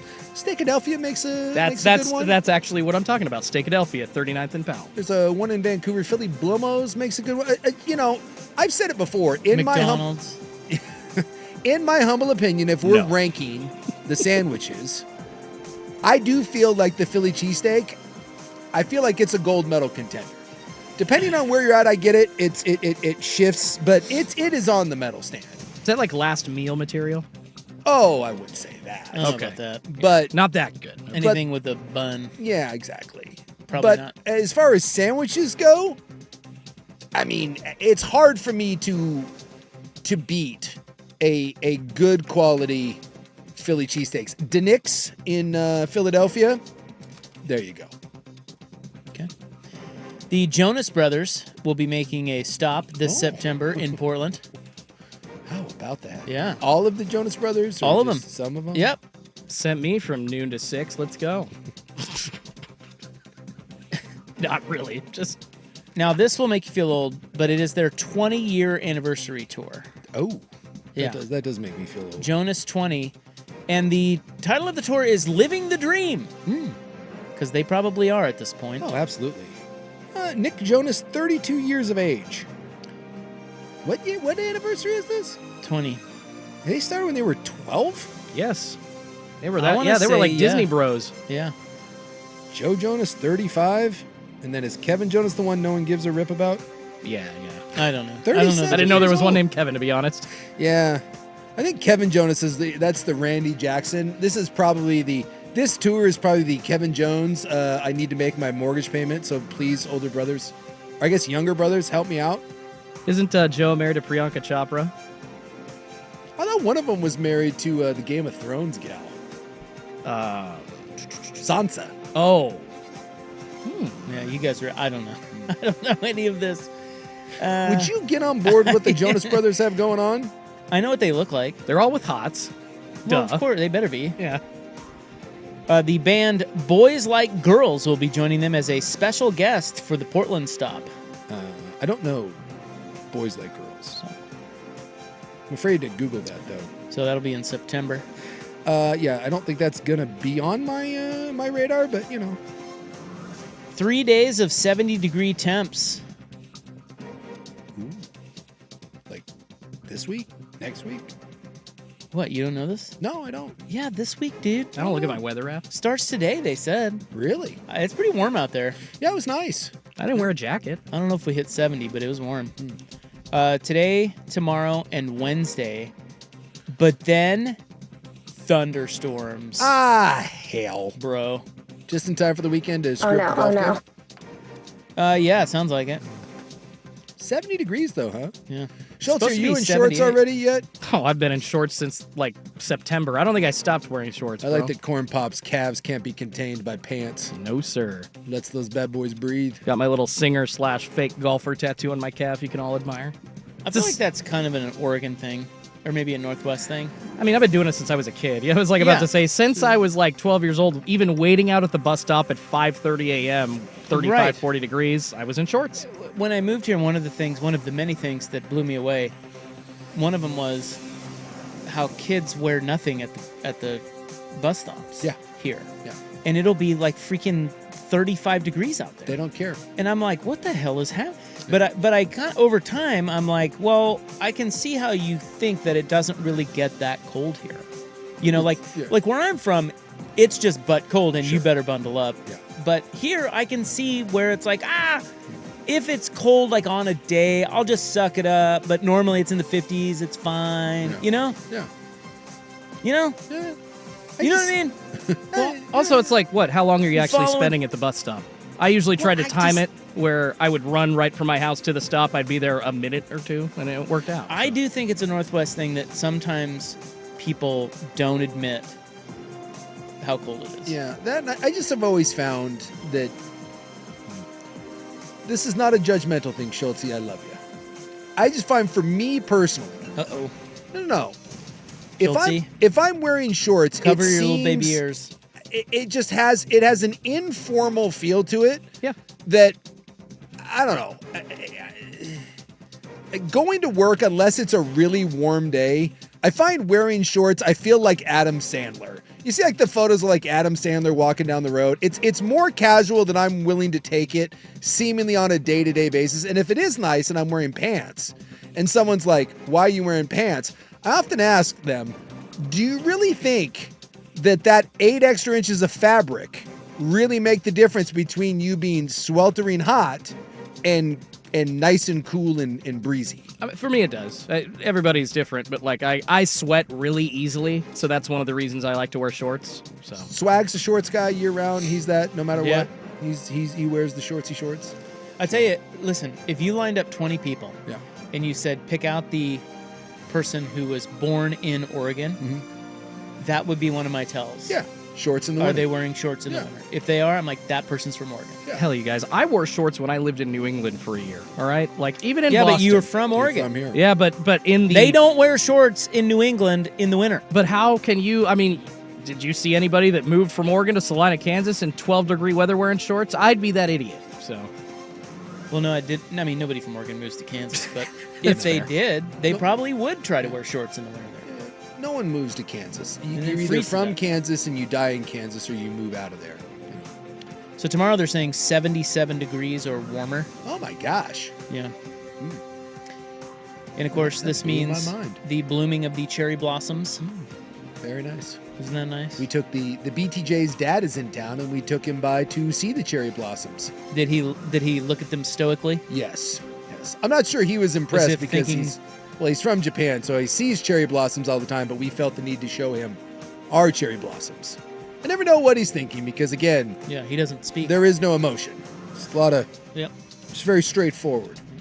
Japanese businessmen, I love him. It's fantastic. Can't read them in a game of poker. No. All right, up next, excuse me, we've got Vigilante Sting from a local YouTuber. Ooh. How about that? Really? How about that? The YouTube is taking people down now? Local YouTuber, Vigilante Sting. Let's go. That story next on The Fan. This is The Fan's Window into Sports, a view into today's top stories, brought to you by Window Nation, online at windownation.com. Plenty of time on the clock for Gilgeous-Alexander. Tilting his body to the rim, counted and a foul. 19 for Shai Gilgeous-Alexander, and it's 59-51 Oklahoma City. Your MVP, by the way, SGA.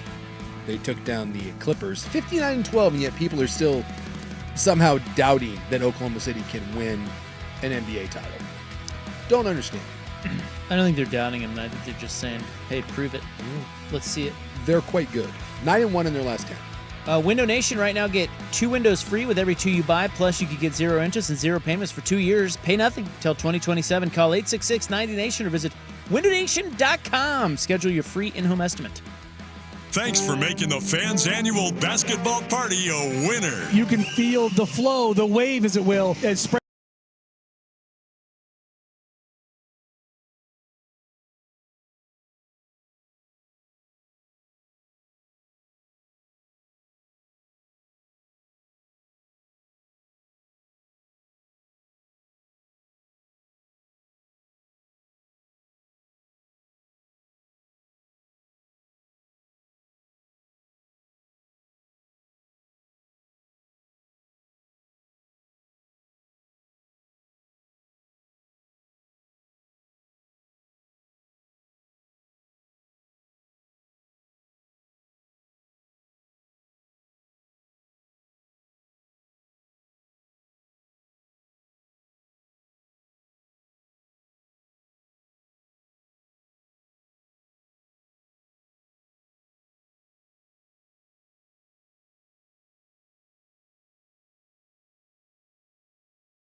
Fan.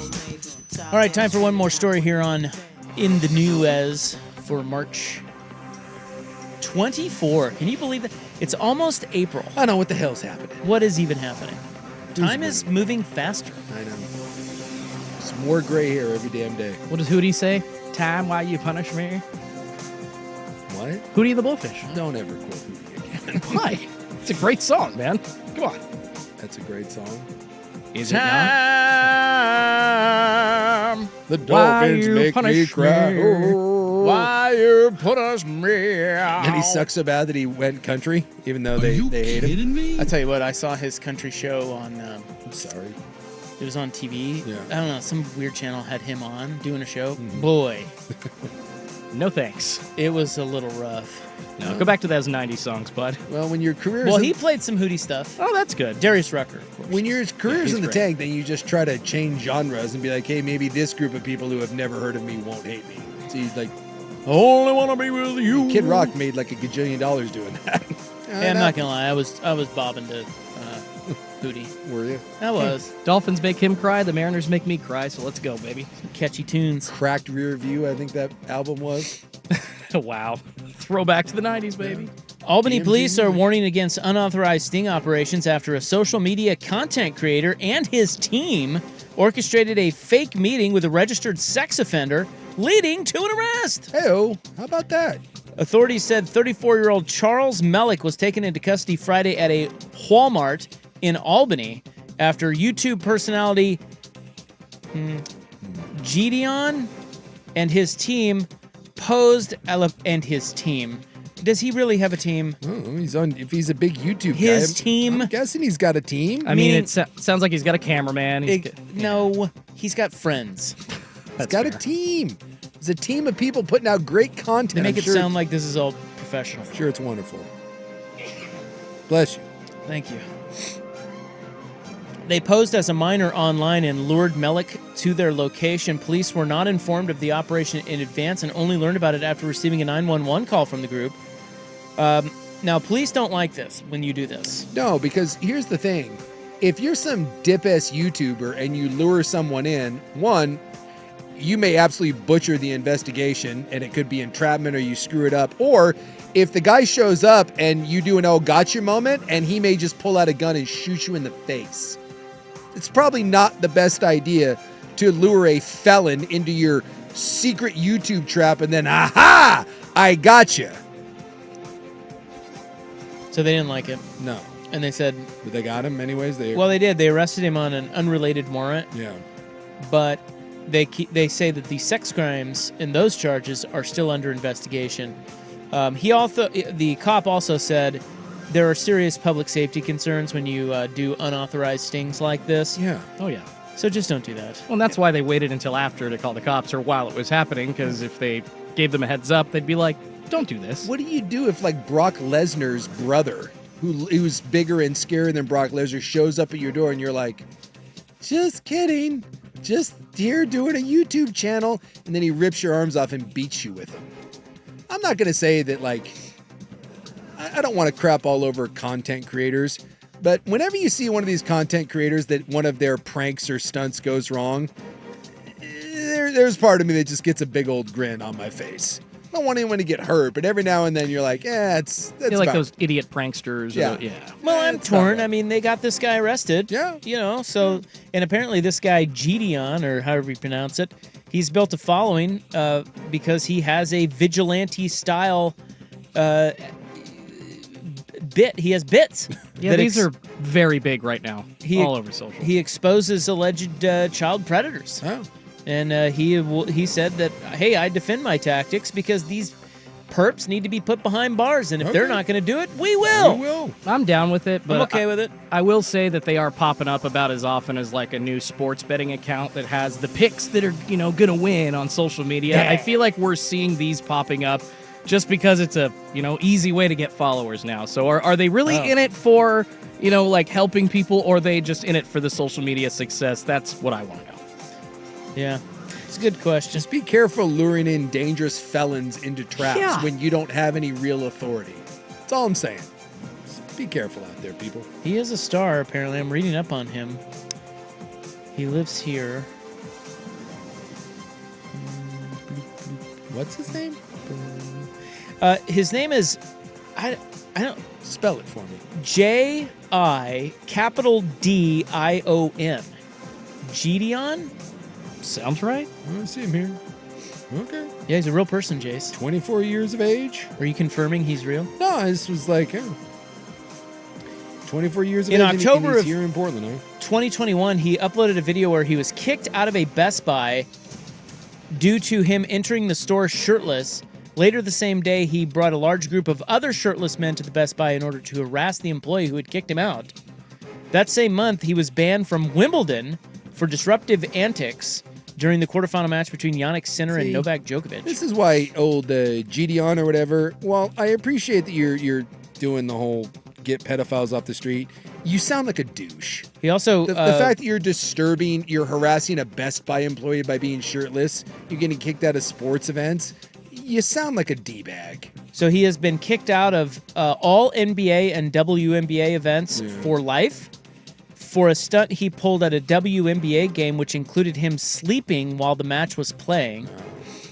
It's a game, not a match, but we'll give Wiki I see it here. He got a haircut at his seat during an NBA game. No, it was a U.S. Open. Was that U.S. Or maybe Open? that's his bit. But the U.S. Open, the tennis, kicked him out because he went there and got a haircut in his seat during a match. Yeah. He's pranking. He went on the green at a PGA Tour event. Like during a match, he walks onto the green. Like, you know.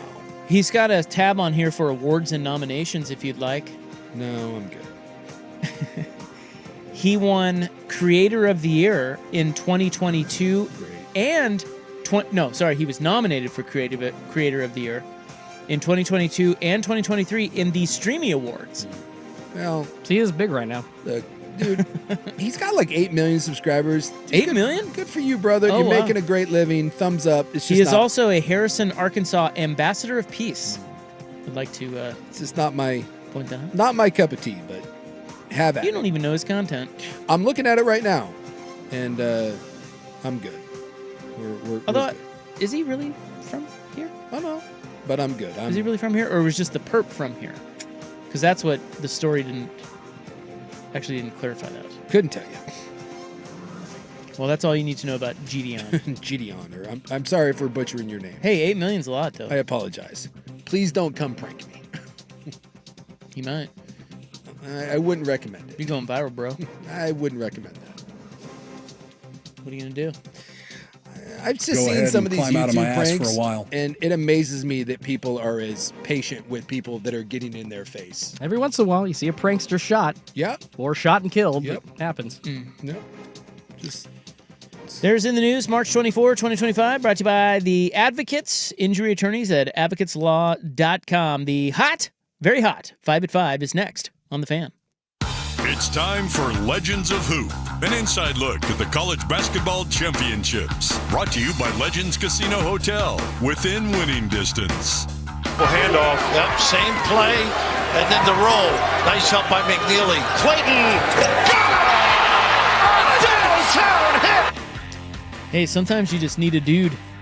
Yeah. And that was Walter Clayton. That's the Florida bro who that game ended up being close. Give UConn credit, Oh, man. dude, I thought they were done. I thought Florida was going to lose. Yeah, they did not go away. And then Walter Clayton just started making shots and stuff. Guess he was a transfer from Iona a couple years ago, and dude, that guy was phenomenal. Escape to Legends Casino Hotel within winning distance. Short drive to Toppenish, Washington, the ultimate destination for fun and relaxation. LegendsCasino.com. Hi, it's me, your USPS Ground Advantage.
The Fan. This update is brought to you by 808 Hawaiian Restaurant. Mixed plates like Grandma used to make if your grandma were from the Big Island. Woodstock, Burnside, Beaverton, or online at ate-oh-ate.com.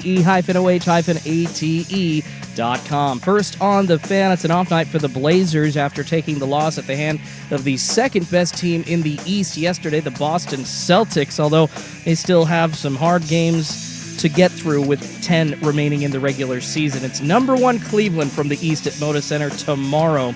And they are still just 2 games out of the final play-in spot in the West. Good news for the Mavericks. They got going about a half an hour ago. Anthony Davis actually playing tonight for the first time in 18 games because of that adductor strain checking in. They're actually up over the Nets right now, 35-17, just getting going in the second quarter. Anthony Davis has 6 points so far. And the coaching carousel is spinning on the college hardwood. Iowa hiring Ben McCollum away from Drake. Minnesota stealing Nico Medved from Colorado State. And Xavier Sean Miller, he's leaving to take a job with the Texas Longhorns. More sports scores and stories in 30 minutes. I'm Schultze from the George McCoy at Warren Allen Sports Desk. Hurt and missing work? Insurance companies acting like jerks? Don't call your mom. Call George McCoy at warrenallen.com.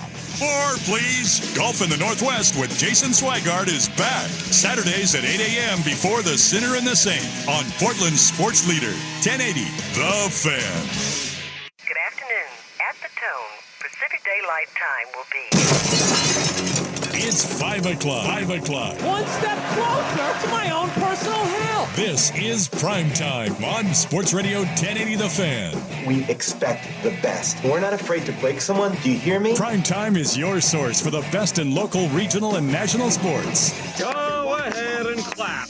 Mediocrity deserves applause. Isaac Robb. I'm miserable. I had to get up at 10 o'clock this morning. Jason Sakanet. I'm a dude playing a dude disguised as another dude. Primetime on 1080 The Fan. All right. Welcome back. Hope you're having a nice little Monday. It's warm out there. Yes, it is. Bundle up. Supposed to get warmer, you said. Wait, take off your clothes. Take off your pants. Yep, take off your Schultz pants. already has. That's right. Ooh, Portland ballpark funding hearing I'm seeing there on the Yeah, by the way, KGW. The disingenuous nature of the fake news is ridiculous. Fake news? What do you mean? You know, what's fake news? Well, nothing. The thing came out. I think it was on Thursday or Friday that the stadium, the PDX. Why can't I think of it? Is it Portland Diamond Project? There you go. I was like PDX Baseball, Portland Diamond Project. You're doing great. Is asking for $800 million, and all they're asking for is the update of the bill that passed. It was like 20 years ago that it set aside, was it like $200 million? Yeah. Yeah, when we were fighting for the Expos. Yeah, so they're just asking for that to be updated. There's no new taxes. Right. That goes on player salaries, just as everything. Oh, you're saying like how it's worded? Yes. Like it wants, because it says it seeks $800 million. No, they're just wanting it. Yeah, they're just wanting from the previous. Yes, and they're just saying that it's obviously everything's increased, and including the cost of doing business now, and and player salaries and all that. So there's no new taxes, and yet I had to sit there and listen to every mouth breather on every news story come out, and just again, Portland's a asshole. No one would ever go there. No one supports anything there. No one goes to Timbers games. No one goes to Blazer games. $800 million of my own. Like, all this crap. And it's just, it's a disingenuous argument. First off, most of the people that say they'll never step foot in Portland, you never did. Wait, who are these people? Oh, this is the standard. Nothing ever works in Portland. Portland sucks. I'll never go to that crap hole city. No one supports anything there. It's more about people here. Exactly. Well, no. There's people that live in the outskirts, that live in the suburbs. That basically anything in the city. And then they're like, this will never get done. And $800 million. I thought you said this was privately funded. It's not an honest argument. And it brings out, anytime you talk about doing something good for the city, it brings out the morons. The knuckle dragging, just dumbasses that have no idea what they're talking about. It brings them out in spades. And this, I think, dishonest headline really brought people out in force with these, with the hot takes. Yeah, all right. First time hearing of it, I was just looking up at KGW News. It's on the TV over there, and Yeah.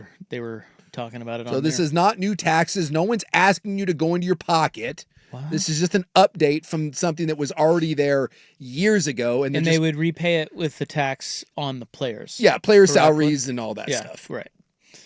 All right. Well, Which now that we obviously have very much increased over the last 20 years. Now that we covered that, it's exciting. We've got some March Madness talk. We'll wrap up the weekend that was, the first weekend that was. The Ducks lost. I don't know if you saw that. The Ducks did see that. Defeated. Both Ducks, by the way. And the Beavers. They all lost. Yeah, they all lost. All of them. All of them. We got nothing left in the Northwest. Except for baseball. We do have baseball. Yeah, I believe UP is on our TV right now. UP is playing, what do we got? Utah Valley. Check that. That's the sort of hot sports we got on the TV right now. I like college baseball. I'm into it. Oh, there you go. Utah Valley State. My Jayhawks are good. We're a baseball school now. You've moved on. We don't need it at BYU because we're a basketball powerhouse now. So just saying. Yeah. Well, we were already a basketball powerhouse. Not anymore. And then we were a football powerhouse. And now we've moved on to baseball. So we're ahead of you. Well, I'm one-upping you. Interesting. Yep. I like it. That's right. Rock chalk. What's next for you? Baseball? I don't think so. We're good at, I think we're Not good in the at, era of the Jayhawk. I think we're good at running. I don't think you are. No, we have a really good cross-country team. Oh, cross-country. Well, that's not. That is running. That is literally the definition of running. Not necessarily. It's terrain. All you do is run. It's terrain. There's nothing else It's to not it. track and field. You're just running. Something tells me you don't have a great track and field program, but you have a good cross-country. Two different disciplines. Well, you said we're not good at running. It is not the definition of running. And look, we got all those missionaries. They're out walking everywhere. Why just scoot a little bit? Run. We have another airline yikes coming up Uh-oh. in the club tonight. And would you need a loan from DoorDash for your lunch? Because you can get that now. By the way, let me just say this may be the peak downfall of our civilization right here. Right there. Right here. Right there. Right over there. When I saw this story, I thought we've officially achieved what is what's that movie? Idiocracy? The asteroid can hit us now. We're all not sure. Yeah, just bring it on at this point. We've gone full Rick Riz. Right now, though, particularly late, it's time for the Hot 5 at 5. Hot topics, hot opinions. Oh, golly, I'm hot today. And hot air. It's time for the Hot 5 at 5. That's hot. The Hot 5 at 5 on Primetime with Isaac and Sue. No, I mean it. That's very hot. The Hot 5 at 5 with Isaac and Sue. Brought to you on The Fan by Victorico's Mexican Food. Discover Victorico's new savory menu items. Order in-store, online, or get it delivered straight to your door at victoricos.com. And now you can get that burrito on layaway, it turns out. That's right. Break it up into payments. Can't afford that Victorico's burrito? Don't worry. Pay for it in 9 easy payments. Like how you bought your couch. Well, it was a rough first weekend for the Ducks and Beavers basketball at their respective NCAA tournaments. That Liberty game was fun. Was it? Well, you kicked the hell out of them. What we've learned is that Liberty and the Lord cannot handle Oregon in football or basketball. Both Oregon teams eliminated in the round of 32. The Beavers women's team lost in the opening round of North Carolina. So it is on to baseball.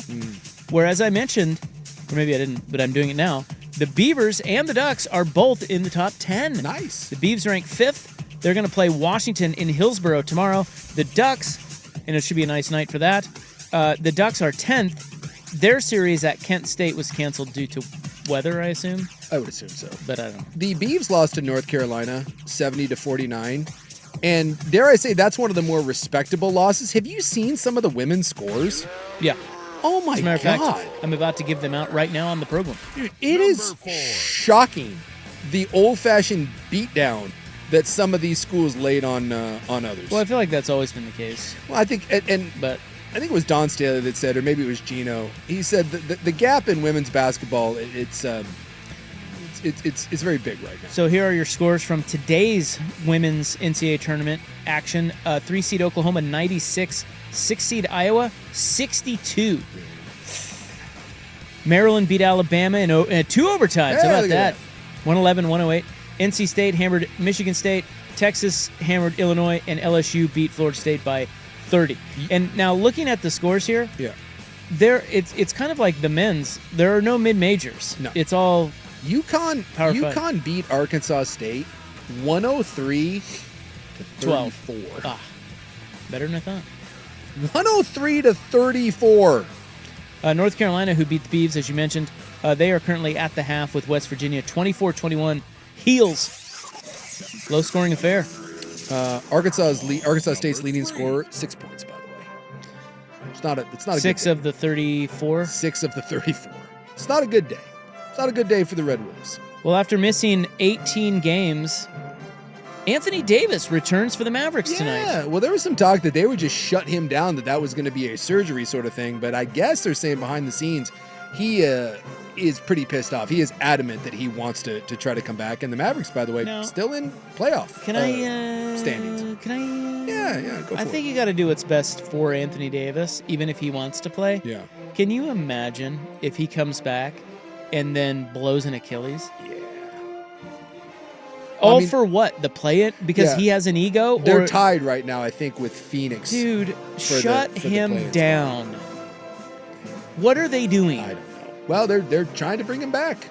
And then they say they're saying like Anthony Davis is like fired up and wants to come back, which means he'll get hurt 18 minutes into this game. He'll blow out the other oblique.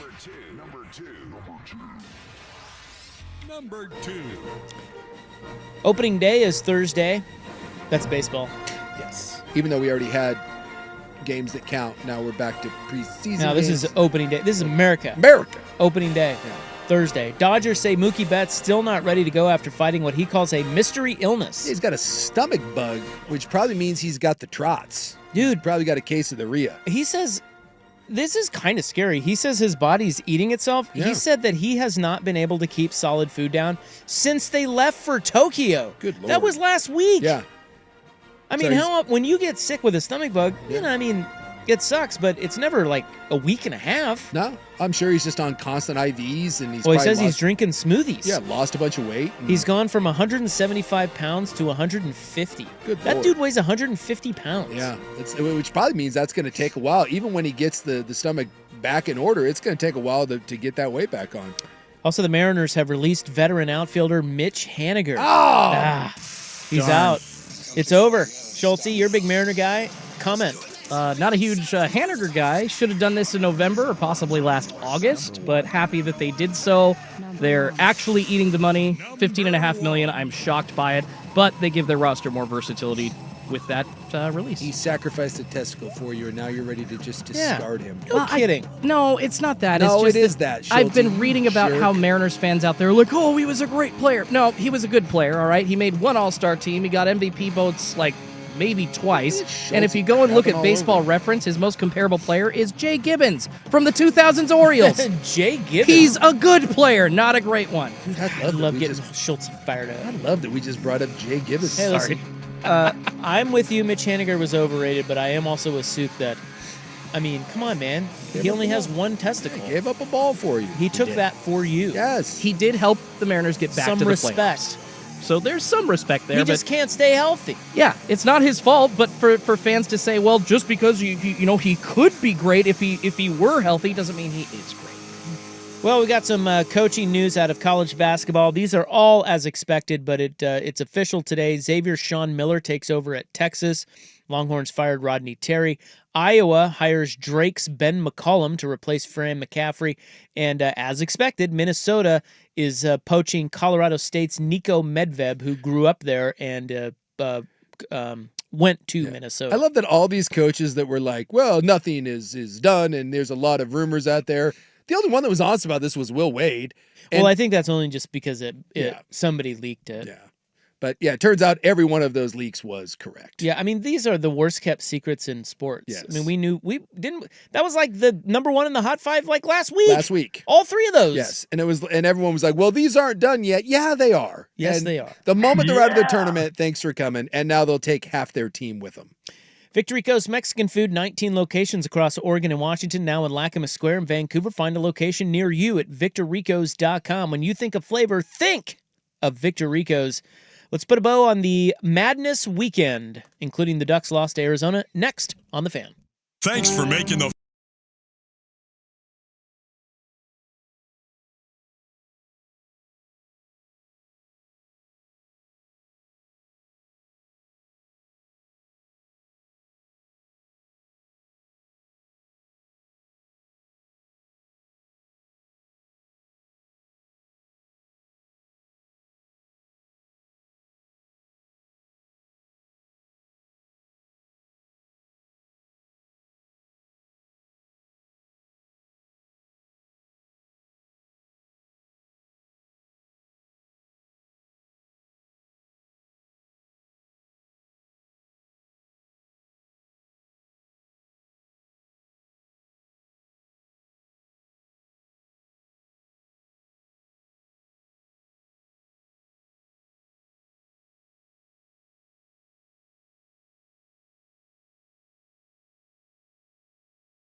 Primetime with Isaac and Suk on 1080 The Fan.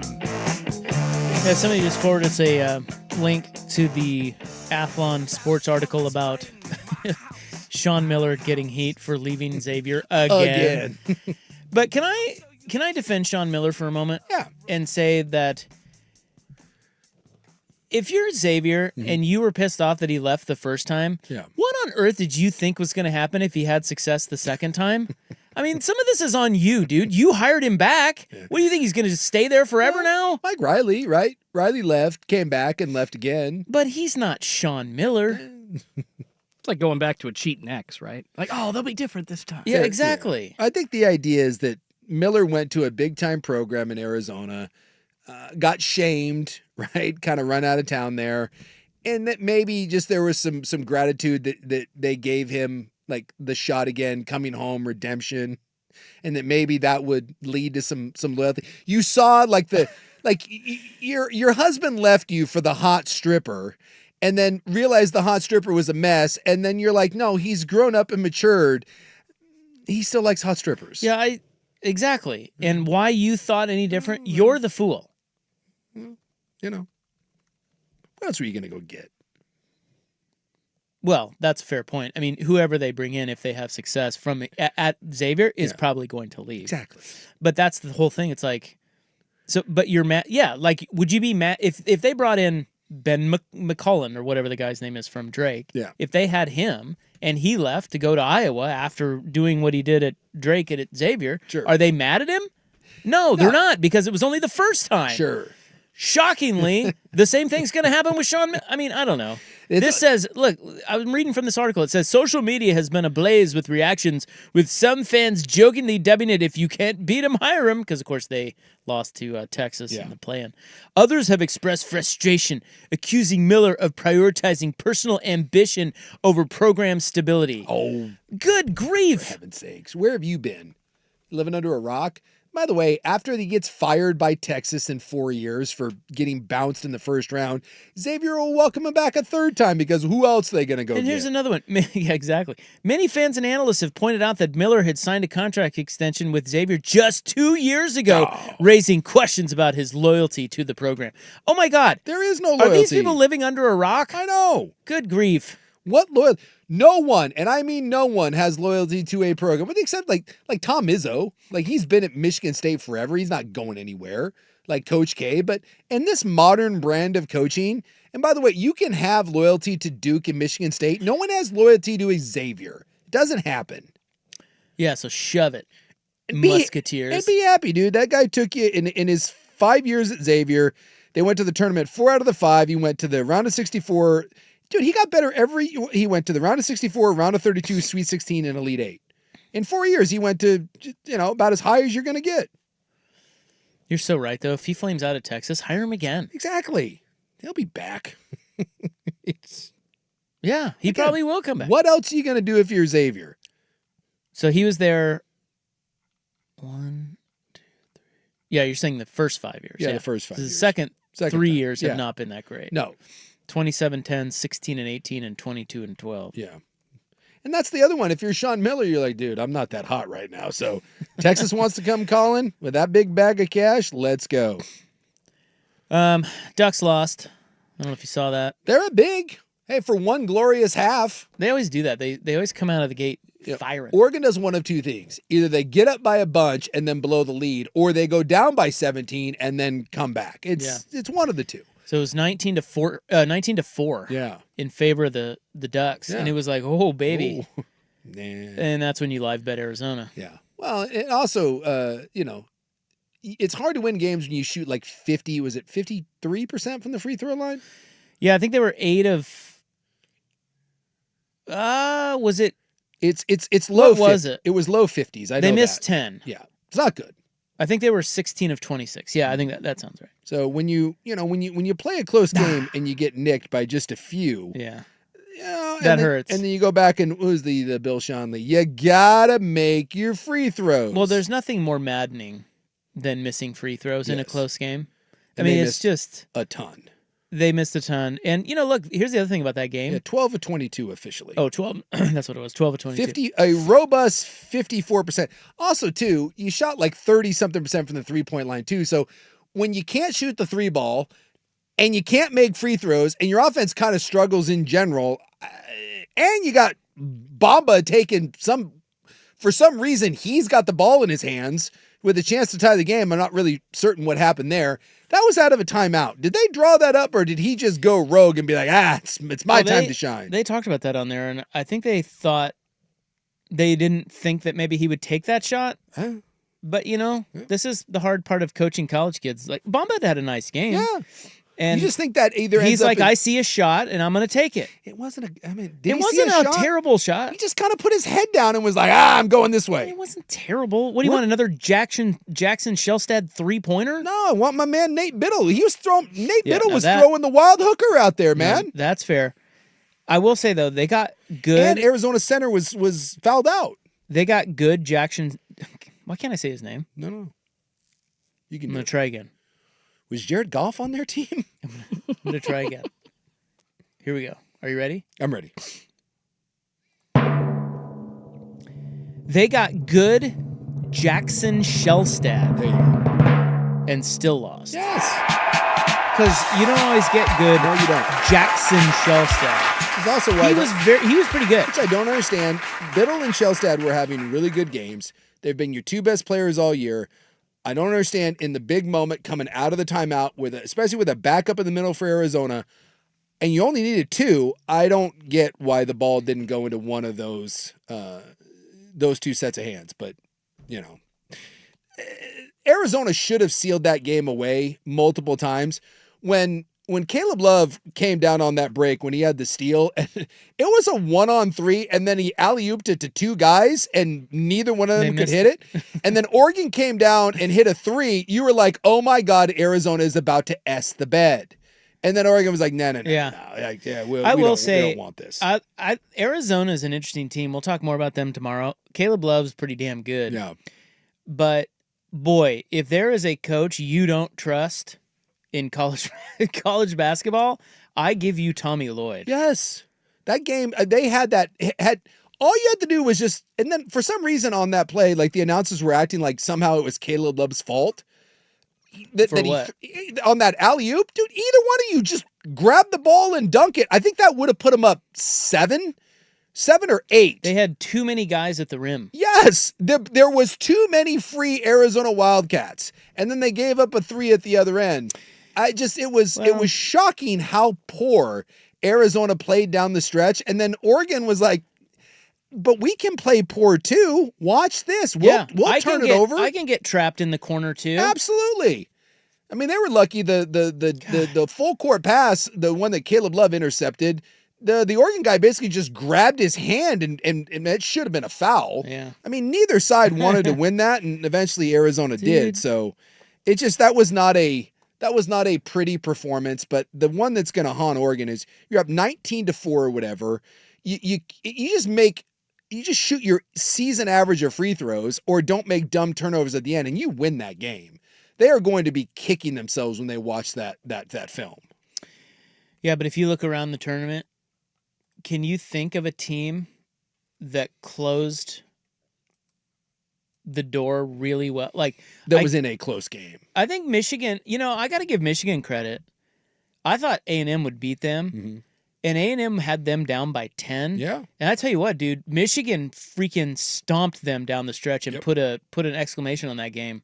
That was a pretty good finish dude, they got tested. Because they were up 10 with a few minutes left, and UConn came roaring back, and I was like, oh my God, Florida's going to gack it. Like, Duke wasn't tested, Bama wasn't tested, Michigan State wasn't tested, Kentucky wasn't. Some of them just Who did Auburn play? Bludgeon people. Auburn came back and looked good. Auburn had Creighton. Oh, and they right. struggled early, but once they put their foot on the gas in the second half, that wasn't really close. Houston couldn't close out Gonzaga. No. Houston they tried to give it away, and Gonzaga was right there. I have a hot take. What do you got? Do you want a hot tournament take? Let's go. Houston is going to make the Final Four, mm-hmm. and the toughest game and the toughest team that they will have played to get to the Final Four will be Gonzaga. I don't think that's a super hot take. Oh, it's not super hot? I don't think so. Gonzaga was criminally underrated. They played a lot better than I thought. Yes. They were pretty good. Yes. By the way, BYU had Wisconsin all game, and BYU tried to gack it away. They didn't close. They didn't close I mean, either. they did, but they didn't do it very well. No, they turned they turned the end of that game. Wisconsin had a chance to win that game with a 3. You know who's a closer? Michigan State. Yeah. They closed out their game. Now, they were only playing New Mexico. Yep. But they were in a dogfight. They closed that thing out. Mm-hmm. Maryland got lucky to win their game. With the weird 9-step. Alabama closed. Alabama finished the deal on St. Mary's. Yeah, that wasn't really. I mean, they just were up 10, and they never really were tested. I'm trying to think of who else is out there. Arkansas, dude. Arkansas, freaking St. John's. Come on, man. It's a nice win. Well, and a lot of people thought that was like the metrics that said St. John's didn't have the makings of a team of that seeding, and they and supposedly I think Arkansas's like second leading scorer may come back. He's been injured. I guess he may be back in this round. So yeah, keep an eye on Arkansas all of a sudden. All right, well, and then of course the team that Ducks is just steamrolling people, and I think they're 9.5 point favorites over Arizona. But Duke just is Duke is really good. Yeah, and they are just annihilating people. Now that's a hot take, Jace. Yes, Duke is really good.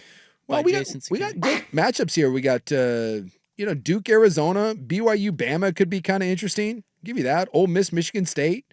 Like you said, it hasn't been a great tournament, but going forward, there should be some really good games. Tell you what, if Auburn, Florida, Duke, and Houston play in the Final Four, we're gonna freaking love it. Yeah, that is going to be so good. If all the 1 seeds make it, yeah, which never happens, but maybe this is.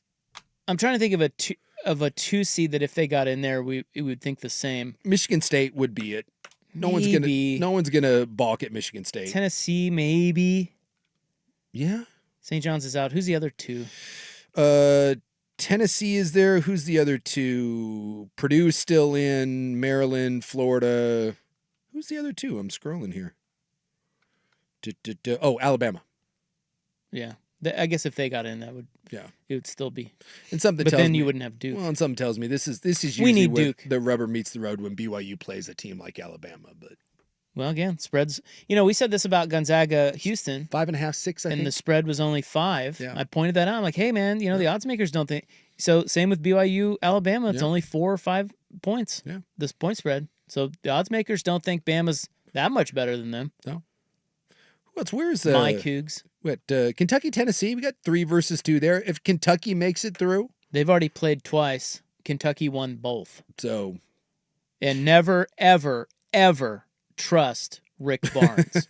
So I think if Kentucky makes it through, even though they're the 3, obviously that's another blue blood making through. I'm telling you, we want to root for Florida, Auburn, Duke, and Houston. That will be an epic. Yes, or at least should be an epic Final Four. Those are by far the 4 best teams. I would agree. By far.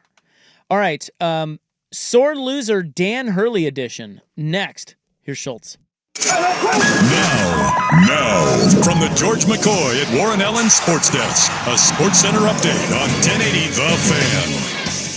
First on The Fan, the Portland Trailblazers have the night off after losing to the Boston Celtics last night, now turning around tomorrow to face the best team in the East, the Cleveland Cavaliers, hosting them at Moda. The Blazers currently sitting at 32-40, just 2 games out of the final play-in spot with 10 games remaining in the regular season. Elsewhere around the association, Anthony Davis is back for the Dallas Mavericks. They actually lead the Brooklyn Nets 62-48 with him in the lineup for the first time in 18 games with an abductor strain. He had 6 points when I last checked, just starting the second quarter, and here at the half still has 6 points on 3 of 4 shooting.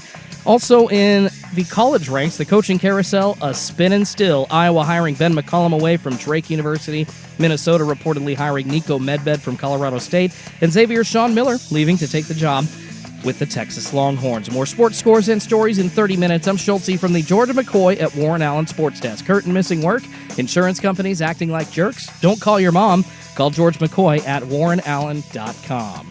Jump back to earlier parts of your favorite fan shows on the Odyssey app. The only way to rewind Portland's sports leader, 1080 The Fan.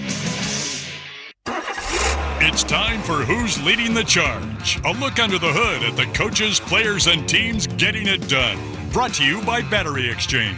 Tatum gets to the spot, fouled, and he knocks down the tray. I just needed to get hit, and then he made his first 3. Blazers lose to the Celts. Yeah, no Porzingis, no Brown, no Holiday, no problem. They kick the hell out of him anyways.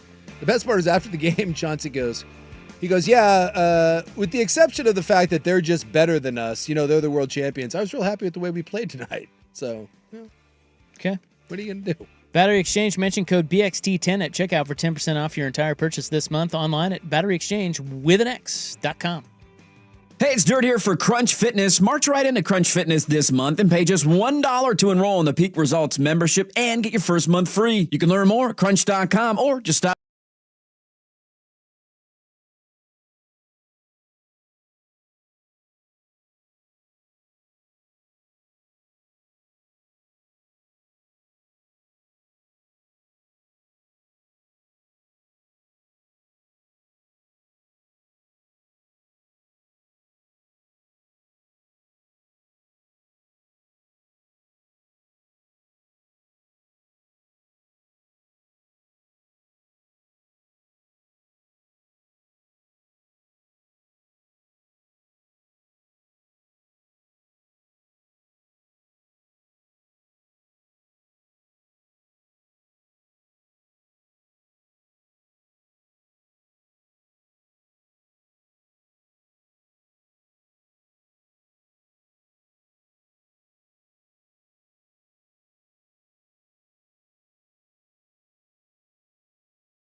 Primetime with Isaac and Suk on 1080 The Fan. All right, wrapping up the tournament weekend before we get into another tournament weekend.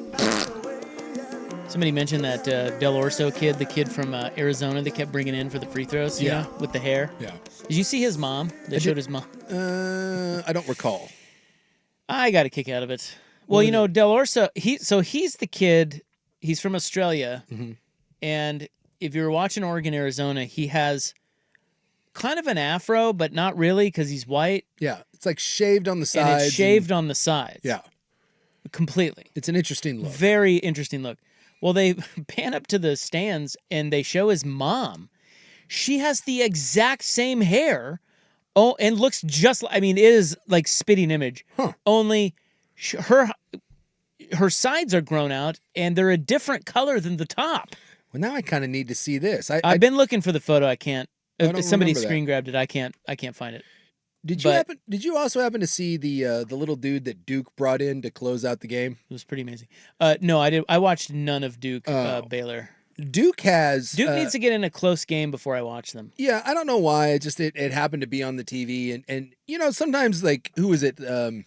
Izzo's kid would come in, right, when they would. Bill Self's kid was at KU. Right, they do that, like when you're blowing someone out and you put in like the team manager. Duke has a kid that I believe is Schultze's size with a white kid Jufro, and it's amazing. Like they brought him in, and that dude, like they were up like 30 or whatever. My man is playing defense. Like there's like a minute and a half left, and he was getting his money's worth. Well, that's his Super Bowl. Boy, and his shorts, like he was in the And One mixtape. I don't think he meant to. I just don't think that they had shorts that fit him. They like went down to his calves. It was amazing. It was like a Make-A-Wish sort of situation there. I'm fascinated at the end of Benches. That is the highlight of that kid's life right there. It's like the Matt Ishbia was that guy. Did you I didn't see the end of the game, but Oregon Liberty, did you see the ref? What he did to help the kid? Yeah, he faked that he had to clean the floor. So there was a kid for Liberty. It was about 45 seconds left in the Oregon game, and of course Oregon was up by 1 billion. And this kid was getting ready to check in. He was sitting at the scorer's table, and the referee saw it and he stopped the game and pretended to wipe something off the floor. Well, there was nothing on the floor. No. He did that so he could allow the kid to get in the game and play his 45 seconds. Yes. And I thought that was, and he helped him up off the ground and, give him a little butt tap. Yeah. I thought that was great. That was cool. And by the way, it was the most pathetic attemp to clean the floor. He just took his shoe, made one swipe, and was like, "Get in here, kid." But what great awareness to see that and go, you know what I'm going to do? I'll let you in the game, We're fella. getting you in here. We're getting you in. Tussle his little hair. Yeah. The kid I'm talking about for Duke, his name was Spencer Hubbard. And boy, he could not have looked more out of place in that basketball game. But it's it's cute. It's cute. He got to have a highlight in there. Was it worse than the Colorado State kid, the little white kid for Colorado State? It's about the same. That came off the bench, and he was getting real minutes. But he was getting real minutes. And he was making plays, and the rest of his teammates were like laughing. They were like, "What is this?" And he was out there balling out. It's like that, but there's no way that this Hubbard kid is getting in the game for Duke when it matters. All right. I'm looking at his career. I looked up his bio, and his career highlight from the 24-25 series season is he drilled a 3-pointer in Duke's win over Army.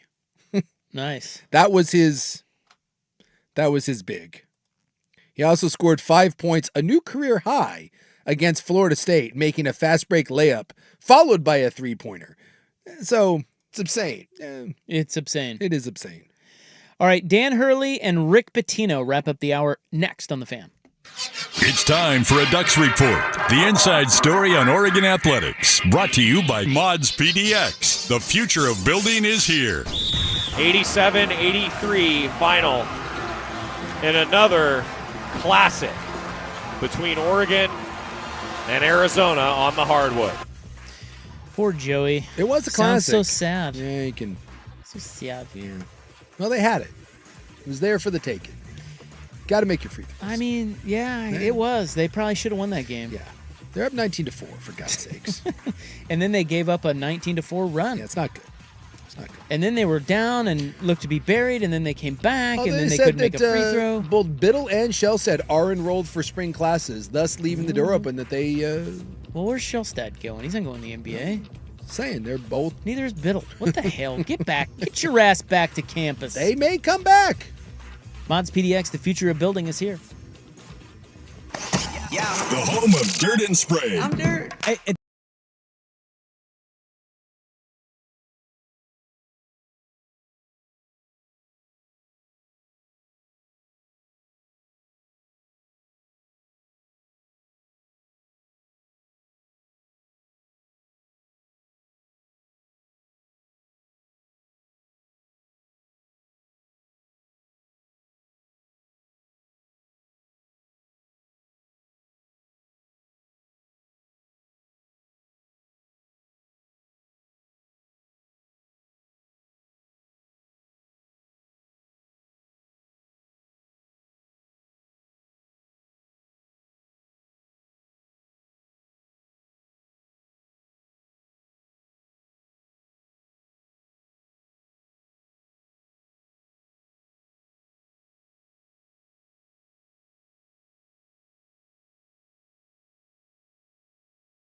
When it's not always raining, there'll be days. Primetime with Asachi and Suk on 1080 The Fan. Yeah, so, I don't know that we really need to bitch about Dan Hurley anymore. He's an asshole. He's an a-hole. Hey. Sorry. Thank you. He's one of those. He just is. And, he is what he whatever. is. Exactly. Hell of a coach. I mean, won 2 national titles. I also think he's a maniac. Like, I feel like look, I just can't be convinced somebody wants to act like that. Yeah, it's just he can't help it. Yeah. He's a maniac. He's got a screw loose, and he is probably, and I'm guessing that is really hard to live with. Yeah. If I'm his wife.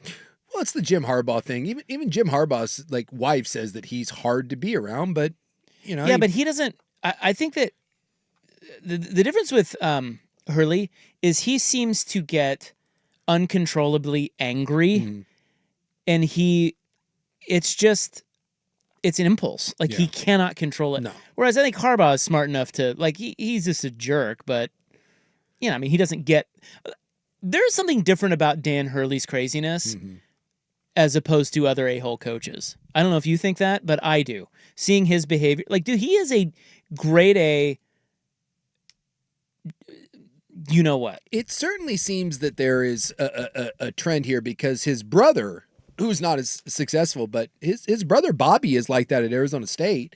And their dad is a legendary New York basketball coach. And I guess he's the Bob Knight of high school basketball. So I think it runs in the family. I think that is probably what he grew up with. I think that is what was expected of him. But you are right. I do not believe that Dan Hurley wants to act that way. I do not believe Bob Knight was this way. I do not believe it is in their control. They can't control. They are just unhinged. And the ends justify the means. And so to them, as long as you're winning, what does it matter what my behavior is? And I think that is the Hurley mantra. So he said, he got caught on video coming off the court against Florida. They just lost a close game. And he said, I hope they don't F you like they F'd us. And he was looking at the Baylor players because they were getting ready to go on the court next. Yeah. Did you see? So whatever. Dan Hurley's an ass. Did you see the sports information director at UConn and what he did? No. So that video, whoever took that video, the SID at UConn threatened to ruin their life. He sent them a note and said, this better not get out or I will ruin your life. How is an SID director going to ruin your life? That's a good question, but that's what he said to him. Okay. So worse than Dan Hurley. So the SID director at UConn taking a page out of Dan Hurley's book. Well, yeah. Well, again, can you become the most unlikable team in college basketball in 3 short years? The answer to that question is yes. Anybody remember when he was talking to the Lakers? How would that have gone? I wanted nothing more than to see that because I want to see him run that crap with the NBA players. Go yell at LeBron that way and see how that goes. I really want to see him yell at LeBron James in practice, please. So they said that it was Charlotte Sports Live reported that Ellis, who is the reporter who took the video, let's see, I'll find the name. Bleep, bleep. Charlotte Sports Live's Joey Ellis posted a video of Hurley's outburst on X, and it quickly went viral. On Monday, Ellis was confronted after the game by UConn men's basketball director of communications Bobby Mullen, who allegedly threatened to ruin Ellis's life if he didn't take the video down. Ellis didn't comply, and as of this report, the video has over 1.5 million views on X alone. Again, I'm still trying to figure out how an SI director is going to ruin your life because you didn't take one down. I mean, on Monday, Mullen responded to Charlotte Sports Live's report by quote tweeting the outlet's post. However, Mullen quickly deleted his post after it went live. Mullen wrote in the since deleted post, PR man yells at reporter, news at 11. I have a journalism degree and I know the difference between reporting and seeking out gotcha moments. My temper flared a bit in a moment of weakness after a loss, but I think the journalists I work with regularly would vouch for me. That's what the SIT said. I do so love when, whether it's athletes or reporters or when they do it's the Kendrick Perkins. You better not see me in the hallway and say that. What are you going to do? When's the last time besides Jim Everett that someone actually threw down in one of these instances? God, grow up, tough guys. It's just, He said I'm also, going to ruin your life. The Cool. lasting image of Coach Hurley leaving the court should have been his talking off the court arm in arm with his seniors, overwhelmed emotion. Instead, a reporter was in the area he should not have been, recorded on his cell phone a private comment made to members of another coaching staff. Ah, I see. So you're blaming the guy you're that took the video. blaming the guy because of what? So you did something, and now you're upset because what you did has become public, even though you did it in a public space. Oh no, this is. He is the most unlikable figure in sports right now, hands down. Period. End of story. And can I add, like walking out of the tunnel or out of the stadium into a tunnel or the arena into a tunnel, there's usually media members there, Yes. whether it's the NBA, college, whether it's football or basketball. Like, that's not really a place where you expect privacy. No. And most often there's new, journalists now with just their phones Even in taping stuff for TikTok. I hate to tell you this, but even in locker rooms, there's usually reporters. Yep. Welcome to you are getting paid millions of dollars to coach. There are going to be people that are going to film you. Hey, and sometimes being filmed is really good. Did you see the Rick Pitino gal is getting like $500,000 offers from porn sites? No. You haven't Why? seen? Have you seen the Pitino girl? No. So- Is this the Italian restaurant? No, lady? no. Pitino went and saw because his kid coaches New Mexico, right? Yeah. So Rick went to the New Mexico game after getting bounced, and there was a gal that was sitting right behind Rick Pitino. And I find it interesting that Rick Pitino happened to be sitting right in front of the largest breasted woman. You just got to look up. I don't know, like it's all over the place. But I guess she's standing right behind Rick Pitino wearing a very low cut New Mexico sweater. And so every time they showed Rick Pitino, like they are framed every time they showed him, those were sitting behind him. And you couldn't see her head in the shot. Like the CBS camera guy he framed it like, I mean, it was his masterpiece. So I guess a bunch of like porno sites are saying, anyone know who this is? We've got an offer. They're offering her like $500,000 to film a basketball scene. So sometimes being filmed can lead to very good things. I don't know if she's interested, but I would also love to know how many times Rick Pitino did a peek over the shoulder, because he was well aware of what was sitting behind him. I mean, it's Rick Pitino, for God's sakes. Oh, when he's walking back to the huddle, I'm sure he's doing the side eye. Absolutely. Oh, no. This is him at the New Mexico game. He was at the New Mexico. Thank He you was for in the paying stands attention. watching his kid.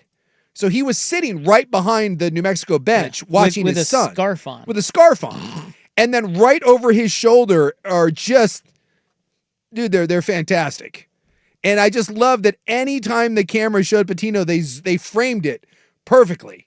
So that the camera guy was like, dude, seriously, check this out. We're going back to Pitino. Did you see him bench his best player? Yeah. For the final 5 minutes? Sat him down. Of their game? And then the player was on board with it. The player after the game. I didn't see that. Yeah, the player after the game basically said, I was horse crap. And well, he was 3 of 17. Yeah. But he's the best player on the team. Yep. And he sat him down for the last 5 minutes, and they got outscored 11-4 and lost. Someone asked Rick Pitino why, and he goes, he was 3 of 17. Well, Ricky got a little uppity about it. Yeah. In classic bully coach fashion. He was like, you know why. You know why.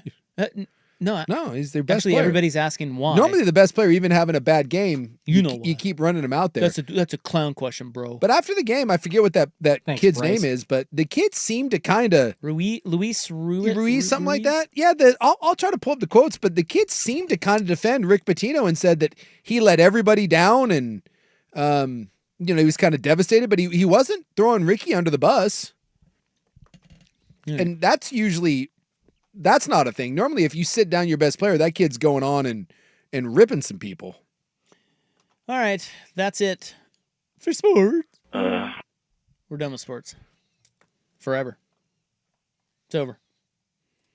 Well, what about this? No more sports ever. What about this Portland Pilots baseball game? And we don't have TGL tonight. You were wrong about that, too. Schultz, did you get ball sacked, What too? is the matter with you? Apparently I did. Let me go read. Is today the 24th? Yes. I'm confused. Maybe it's on later. Literally read 10 hours ago, Is it on 2025 later? TGL coverage that said 9 p.m. Eastern on ESPN 2. So it just started. Yeah, like right now. I retract my statement. It's like, what did I do? My bad.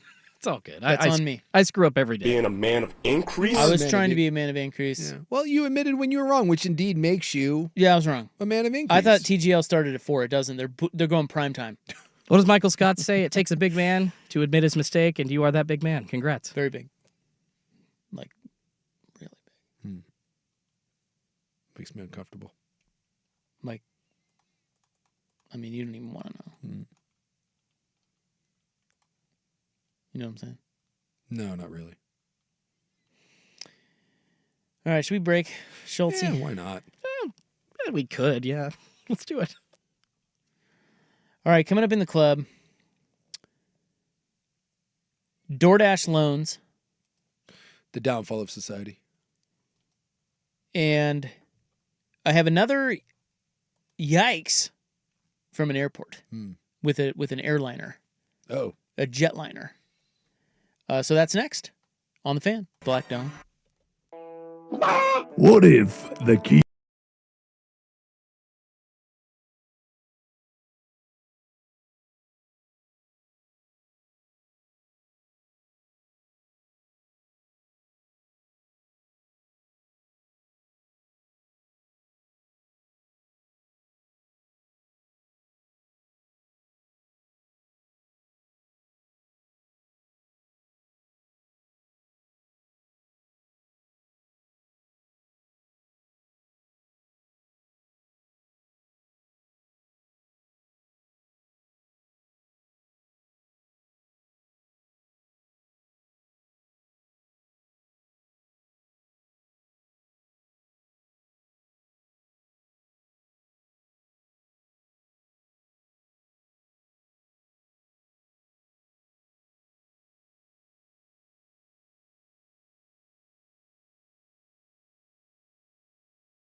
First on The Fan, the Portland Trailblazers taking the night off after losing to the Celtics last night at Moda Center. They're actually hosting another pretty tough team tomorrow. The Cleveland Cavaliers coming to town, the East's #1 team. The Blazers currently sitting at 32-40. They are still just 2 games out of the final playoff spot with 10 games remaining in the regular season.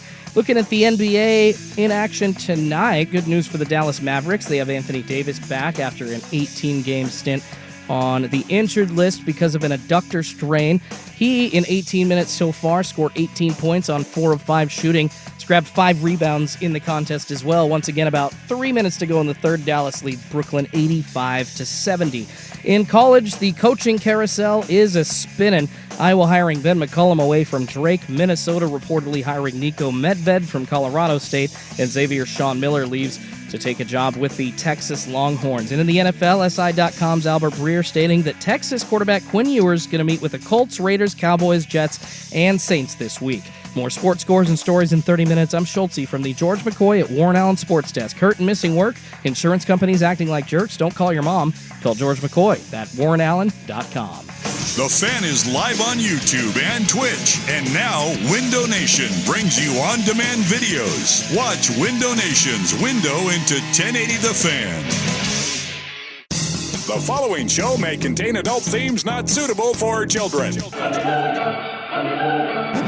Shut the hell up. Club 1080 with Isaac and Souk. It does go well with a chicken. I didn't know hanging out with you was making me smarter. Full disclosure, Morty, it's not.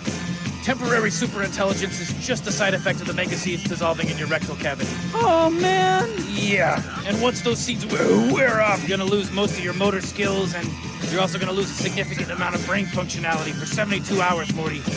Starting right about now. Club 1080 with Isaac and Souk is brought to you by Pub Beer, the official beer of Cheap Fun. This son of a bitch. Holy cow. I'm gay. I hate ass. Are your balls jiggling? I'll show you my boobs. How far up your ass is your head? My father-in-law's penis lit up a room wherever he went. I'm Jason Sakanik. My penis is very, very important to me. Black down. You're not running for president of Asia. Black, please. Thank you. Pop me up over there, bitch. Hop on this jock. Wild card, bitches!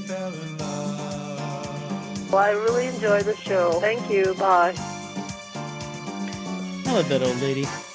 Oh, yeah. Thank you. Bye. Super duper. Old ladies are sweet. Yeah, sometimes. Depends. Yeah, there's a lot of... There's a creepy encounter that I'll never forget from I was 16 maybe, in a Safeway with a very old lady. She was probably in her 80s. Got a little too close to me at the register, and it was like, oh, I'm sorry. I didn't bump into her. She bumped into me, and I still apologized, just trying to be nice. And she's like, oh, don't worry. I liked it. And I'm just like, get the hell away from me. Wait, was she British? No, she was old and Wonderful. It's She's had a marvelous. British accent. She wanted a piece of what Schultze had going on. Yeah. Who wouldn't? I think a lot of ladies want Schultze to bump into him. Man, Schultze, she's not old. She's experienced, man. Hey, give that a whirl. That's true. Maybe she's learned some tricks that I haven't even heard of. Exactly. Don't judge the olds. Hey, the old folks' homes, that's what happens. The old folks' homes are they're blue chewing it and doing it. It's So like that's creepy. It's like the biggest. Why is that creepy, It's not Schultze? creepy at all, Schultze. Well, I had a normal. buddy. I used to work with him at another radio station, and he had a very long recovery from a heart attack. And in that, he was in kind of an old person's home, essentially, because he had rehab that he basically was down in bed for a significant amount of time. But in that rehab, which was, like I said, an old person's home, he would wake up with this woman just staring at him. Just kind of sitting there. Again, he was probably "You okay?" the exotic fruit there. God. Head coach? Look at Schultze being an ageist. No, What's I wrong just with the old people wanting to do it. Staring at another one asleep, I think, is a little creepy at any age. When you get old, you'll want to do it too. Now we got pills and, there's lotions and all kinds of stuff. Hey, man. I want you to take me into the mind of Justin Thomas right now, who they are delaying the TGL finals for North Carolina, West Virginia women's basketball. No, hey. Take me inside the mind of Justin Thomas right now. Well, I would assume that Justin Thomas doesn't care about the finals of the TGL, so he's probably like, this is how stupid our indoor golf thing is? Well, if he doesn't care, do you think he's loving the fact that they're sitting around waiting for this game to end before they start the finals? I think he's half in the bag, probably got a dart he's lighting up. And on a scale of 1 to 10, is there anyone... So this is the finals tonight? Yeah, this is it. Why is the finals, by the way, I guess the I was going to say, why is it on Monday night? But the college football playoffs on a Monday night. So. I don't know. I think it's for the same reason you brought up at the very start of the show. Yeah. Is that there's nothing else on to compete against except women's basketball. Yeah. Well, hasn't it been Monday and Tuesdays since it Yes. started? Yes. Well, It's that's been another mostly reason, too. Tuesdays. And then sometimes Wednesday, and then an occasional Friday. Random. No, it's Monday and Tuesday. Let's just play the fun game of everyone participating in this. Is there anyone on a scale of 1 to 10 that has a care meter over a 4.5? Participating in it? Participating in it. No. 4.5. No. I'd say the average is about 2.5 to 3. I think it's kind of like when you stand over a golf shot. Yeah. No matter what's on the line, I think you want to hit it well, right? Like it doesn't matter. Like if you're standing over a golf shot on the range versus at some charity function where 50 people are watching you, you're trying to hit that shot well each time. Yeah. So they're still trying to do that. But, if it doesn't go well, I don't think they care much. I don't believe anyone is losing sleep. I don't think Tiger Woods. They're definitely not losing. Tiger Woods literally took the wrong club and hit it 100 yards short in one of those tournaments, and his response when they did that was like, "Ah, I'm a man. I'm 40. See, he confirmed his relationship with old Trumpy though. Yeah, I don't really know why he did that. It was weird. I don't know. That I was gonna put that in my stock watch, but I didn't. It's like, is it really news that she's like with Tiger? He's got another blonde bombshell. It's the same thing. I know. It's like, why do you have to announce that? It's first of all, it's already out there. We see you with her. And why is it? It is a ESPN front page story. Yeah, that I'm like, because he did that. Yeah. Can we also talk about? Are those the two best photos that you could come up with? So he's with Trump's. He's with Don Jr.'s ex-wife. Trump's ex-daughter. He's got like 5 kids. Yeah. So I would say there was some sort of photo shoot. They put out 2 photos. One standing up. Yeah. Where I don't know. It's Tiger, blink twice if you're okay. And then the other one, they're like laying in a hammock, and it's just like, so that is, someone took photos of them to release. That's the best they could come up with. It felt very weird. It had like when Michael Jackson was married to Lisa Marie Presley, and they were like, they really weren't in love, nor did Michael want to touch her because it was a woman. Boy, it does, doesn't it? Yeah, that photo of him laying there. That is the most awkward, uncomfortable thing. I didn't see that one until now. Those 2 photos they have. There is, if you ever want to see a lack of sexual chemistry, I give you those 2 photos. Like we've all had that awkward, like you went to prom or whatever, and one of you wasn't into it. That's an awkward prom photo. Wait, he says love is in the air. Well, is it? He said love is in the air and life is better with you by my side. We look forward to our journey through life together. Whatever. But what then they a asked weird thing to write. And then they asked for private. I'm saying this whole thing is something's Yeah, weird. you're right. That photo. It doesn't smell right. No, it's really, really awkward. Do you think this is for like to get a deal done with Liv? I don't know. This is not. There's nothing about that photo, either one of them, that says excited to be with you. That's more of, I don't know. Can you try to make this look somewhat like you guys care for each other? I guess. Just lay in this hammock and awkwardly put my arm over you. Do you think the Trumps are paying him? I don't know. Because Kai, her daughter, so it's Vanessa Trump. Yeah, her daughter's a golfer. Great golfer. Yeah. A great junior golfer. Yeah. Maybe they're paying him to be the something. What am I trying to say? They're paying him to be Tiger Woods around Kai. Yeah. Like that's their access to. Well, you could do a lot worse. I'd take the money. Yeah. I think Tiger's working on some hair implants too. Look at that. We've got some hair restoration going on. Good for Tiger. Still rocking the Evo goatee. That's when I just saw those photos. That was the first thing I thought was awkward. Y'all have that buddy that claims that, like, he's in love with his wife or vice versa. And you see the photo on Instagram, and you're like, yeah, you guys don't like to touch each other. I go with that.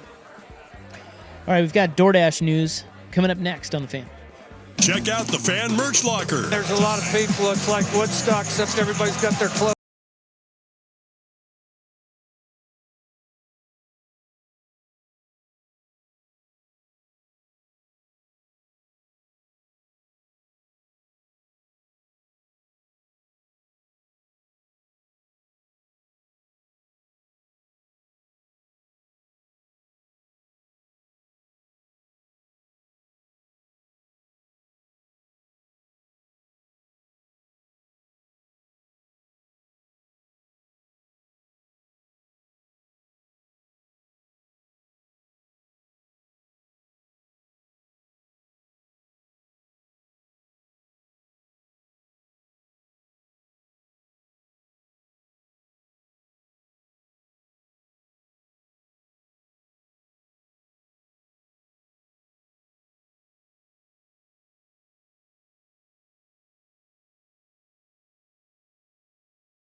tub. All right, well, now we get to some real sports. You had to wait 3 hours, but TGL is here. It's the final. Yeah. Who's in this? Well, Atlanta, that's Justin Thomas's team. They're playing New York. That's Xander Schauffele's team. Taking New York, whatever. Okay. I haven't heard from Buckley. He's eerily silent. I know. Normally, even on vacation, he's sending in lines, especially with the TGL championship. Well, I've lost 2 Are we in a sure row. Buckley's okay? No, we're not. And I've lost 2 in a row. Maybe he's ditching me as his TGL advisor. Well, when he comes back, we'll have to find out. 'Cause I gotta believe, even in Hawaii, he's got a little action on this. No question. Guarantee he's got what Buckley? He got like $1 or $2. But $1. He bets $1. Yeah, text says Tiger is angling for a cabinet position, and knowing this administration, this is the way to get it. Very well could be true. Probably true. Next pick of Tiger is on Air Force One, eating McDonald's with Trump and Elon. Well, I did see there was a photo of him out with Trump. They were golfing together. I mean, look, what if you Tiger's... can think of a better way to get a government position? At this point, I think really all you have to do is be famous and kiss his ass, and I do believe you will get hired. Yeah, I mean, I think this is why it's like people wonder, like, what are these famous people doing? Dude, they're just sucking up to him so they can get what they want. Yeah, I mean, it makes sense. Super easy, it seems. It does feel like this is the easiest time in the world to get a important position in the federal government. Yeah. Stroke the guy? Yeah. Date his ex-daughter-in-law or something? I don't know. Yeah, you can be anyone. Like those, give Kai a few golf lessons and boom. Well, like those Tate brothers making are like, policy. they're like the worst human beings on the planet. They're like arrested for like sex trafficking and all this, and like all you have to do is be like, I love Trump, and he's like, yeah, get over here. Like all you have to do is just be like, say that you love him and that like he's making America great, and like you're in his good graces. What if Tiger? Maybe we should try that. Maybe I could get my bum voyage. You know what's sad is I do think I could probably get my bum voyage project off on the federal level if I were a bigger name. Just start proposing and just wear my little hat. Next thing you know, there I go. Maybe you should get some Trump hair. Get that big. Maybe Tiger should get some Trump hair. It does appear that he's got some plugs going on. I think he's working on it. Maybe this new gal's, be like, hey man, get some plugs going in there. You do it anymore, you're gonna have problems. DoorDash and fintech company Klarna are joining forces to offer customers of the food delivery app an option of buying now and paying later. This is the final sign of our society collapsing. Yeah, this ain't good. That we're now putting hamburgers on. Even Schulte hates this idea. And Schulte's like one of the last bastions of fast food. He loves it. I feel like you're King DoorDash. Am I wrong? No. I mean, my wife and I think we probably use like Uber Eats if we wanted to get like Thai food delivered. That's one of our big ones. Well, isn't that kind of the same thing, DoorDash and Uber Eats? So, yeah, but I don't know. We do a meal pack like where it sends us like a box of stuff to make. So yeah. Schulte, you love yourself some McDonald's. Yeah, on the go. Like if I had but to. You don't. Yeah. But you wouldn't DoorDash McDonald's to you. No, well, there's a McDonald's 4 minutes away from my house. I'd be wasting the delivery fee. Schulte's disgusted with the idea of having McDonald's. He's like, I'll go get my own McDonald's. Well, the laziness I think is like, okay, to a point, if it's a farther away restaurant, and you're then kind of risking it because the food might show up a little cold. So like, but if it's 4 or 5 minutes away, why am I wasting money instead of just like spending my time to go do that? How much are delivery fees? Oh, I think the last one we paid, which was for a Thai delivery, like $8 to $12, something like that. For something small, and that's not counting. It can almost double the cost of your food. And that's not counting like administrative or service fees. So there's like a delivery fee on top of stuff. It's the same no matter what. Like I could order $150 worth of food or $8 worth of food, and it's still $10. Oh no! No, ours was. I think our dinner was around $50 to $60, so that's what the delivery fee was. But like then, so the delivery fee will probably be stagnant. It'll be like always $7.99, but then the service fee will go up if you spend $100 or if you spend more. So it sucks. Because of the quantity, like why? Because Uber or whoever the hell's out there thinks, well, this is a bigger order, so we are going to take a bigger chunk of it, and that isn't going to the driver. That's going right to the company. So, and not what if I just ordered one thing, but it was really expensive? Well, you'd probably still pay a pretty big service charge. What if I ordered what if I ordered a beef Wellington and it was just that one thing, but it's $100 beef Wellington? I got to pay for that, huh? Oh, yeah. And I could order a $100 bottle of liquor, but I'm still paying the same upcharge. So I have never DoorDashed or Uber Eats. I got to tell you, man. Anything. That is not, I don't even have the apps. No. I don't even know how to do it. I think it's really, it probably hit the generation right below you. So I understand why you guys would do it. My parents don't do it either. My wife will. All right. She knows how to do it. So wait, you said a bottle of booze? You can just DoorDash things like that? You have to show your ID when they get there, but you can have them go to the liquor store for you. Absolutely. I've been on vacation with my buddy, and he'll, shocking, we've been drinking, and he'll DoorDash some, I don't know, some sodas, or DoorDash a case of Modelo or something. I've seen him do that. And that's smart. You don't have to drive. I mean, that's where I'd obviously pay the fee because, dude, you're bringing booze right to me? Yes, please. My only real run-in with DoorDash was one of my low points in life. Mm-hmm. When a buddy of mine was at my house, just over catching up, having a drink or whatever. Yeah. Got a little drunk and ordered Arby's. Oh, no. And then he left, but he ordered it to his house because he was going to go home and drunk eat. Yeah.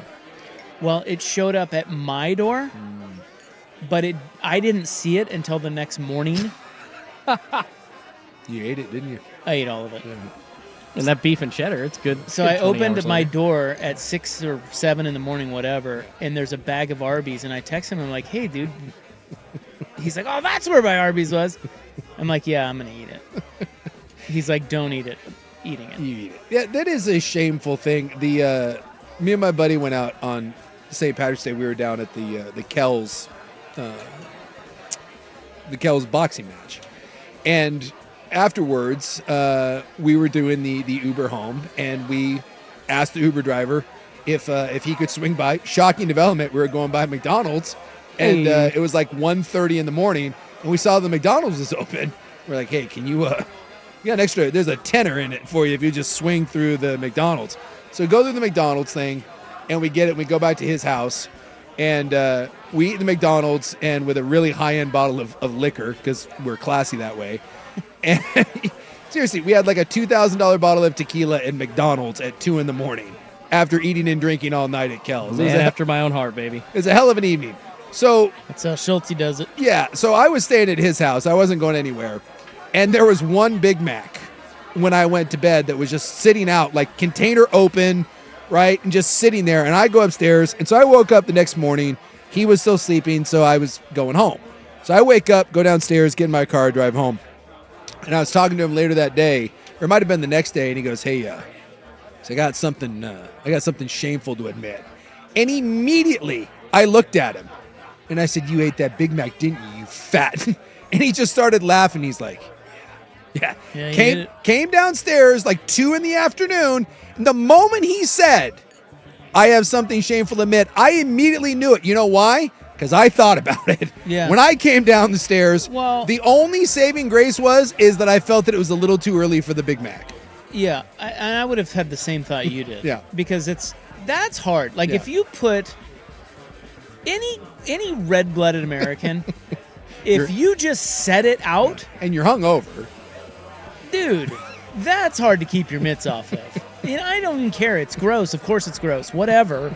I don't want it. That's not the point either. No. The point is it's sitting right there. And you're sauced.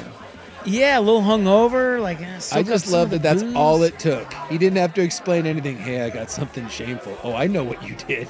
You That's fat fantastic. turd. I know you ate that Big Mac. Yes, it is what it is. I mean, they have preservatives in them. Haven't you seen those experiments where, like, you leave a McDonald's burger sitting on the counter for 30 days and it looks nearly the same at the end of 30 days? God. It's like, okay, somehow that does not surprise me. Maybe I shouldn't eat these double cheeseburgers. And I know that this is dumb, but, like, the thought process, because mine was, like, maybe 10 in the morning when I was walking out to go to my car. Yeah, that's 1 in the afternoon you're eating that. Yeah, and the other one, too, and I don't know why this made a difference, but it bothered me that the container was open. I think had the container been closed, in my mind I would have been like, well, it was safe, it was secure. I didn't like that it was open. It bothered me. I was staring, I was like, that looks I think it allowed me to look at it and survey the situation and see how gross it looked, as opposed to just seeing a closed container and not even thinking about it, been like, Big Mac.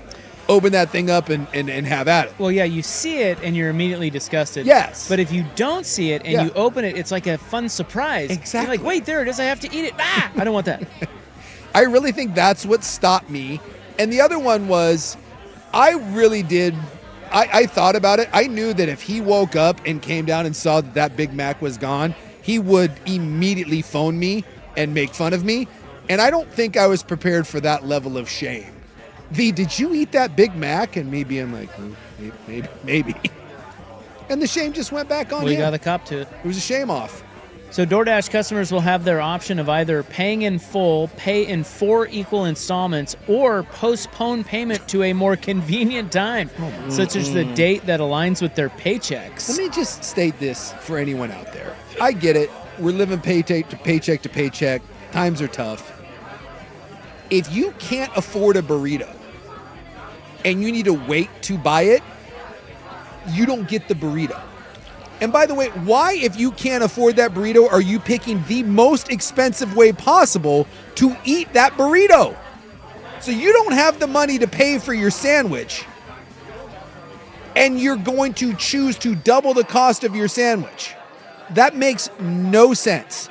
This is literally predatory behavior. This is like payday loan type crap.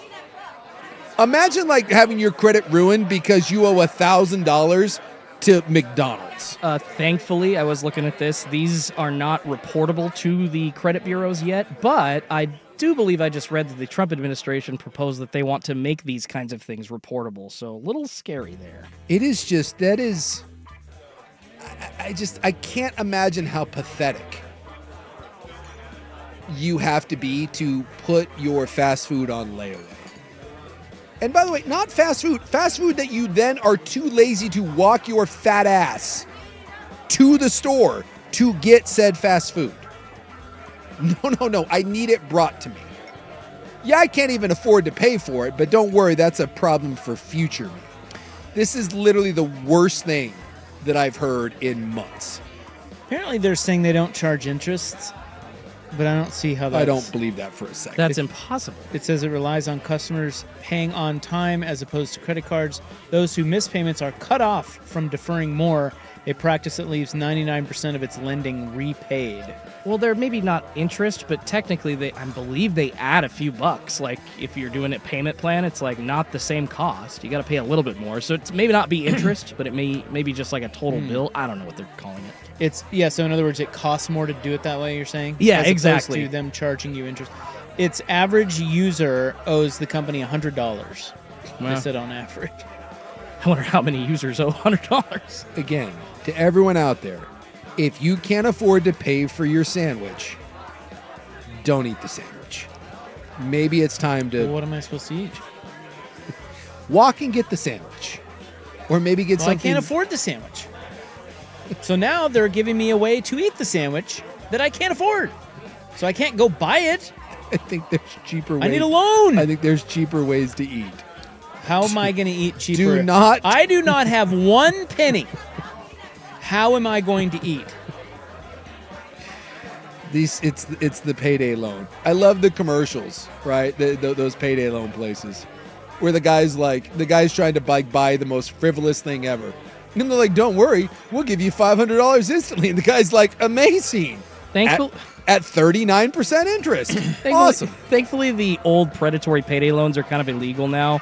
I think those came... Actually, there was a story way back when about like some tribal land in South Dakota being like the main housing for most of those companies because on tribal land, they could get away with skirting federal government regulations. But that, thankfully, I think they put a kibosh on that years ago. So look at them. Can you just run up like 50 grand worth of debt? Like if you were about... Like we're doing all the deportations right now. We're kicking people out. You just run up like 50, 100 grand worth of credit card debt and then just dip out of the country. Is that... Doesn't debt follow you around the world? As are Asians. If you get kicked out, it's like, hey, does that work? People want their money. I feel like somehow there's How are you going to find me? Some Russian company You will do buy it it anymore, you're going to have problems. 20 cents on the dollar. My daughter moved to Korea, and every now and then she'll get a call from, someone or whatever. and be like, yeah, we're looking for so-and-so. And I'm like, yeah, good luck with that. She lives in Korea now. And they're like, oh, okay. that's the end of it. I just wonder, could you do that? Could you run up just a massive amount of DoorDash debt and then just be like, oh, I live in Costa Rica now. Come find me. Or does that stuff, I don't know, do we all work on the same credit reports? Does your credit follow you to Thailand? I don't know how that works. But I kind of like I don't know why that popped in my head, just the idea of running up debt, like not being able to do anything about it. I still can't figure out the DoorDash people. They don't charge interest. There do seem to be quite a few Reddit threads on the subject. Really? Yeah. How's that work? People are talking about, Reddit is like a website. No, you go there and you type in your question, and then other people. Because I feel like this could be something that like the youngs are doing. I could see some young running up like 70 grand worth of debt and then just being like, I'm out of here. I mean, according to Dr. Google, it says that there isn't a single global credit scoring system, and your U.S. credit score won't be recognized in other countries. So there you go. You're onto something. Oh, my God. This is going to be my retirement plan. I hit like 65. I'm buying everything on credit, and then when I've bled this pig dry, I'm out of here. I'm going to go to Ireland, and I'm going to rack up some Irish debt. I'm just gonna travel the world. Japan, it just relies on a relationship with your bank, essentially. It's kind of cool. I just want to be known as like the 75-year-old guy, and there's just a warning: don't let this guy into your country. This is me.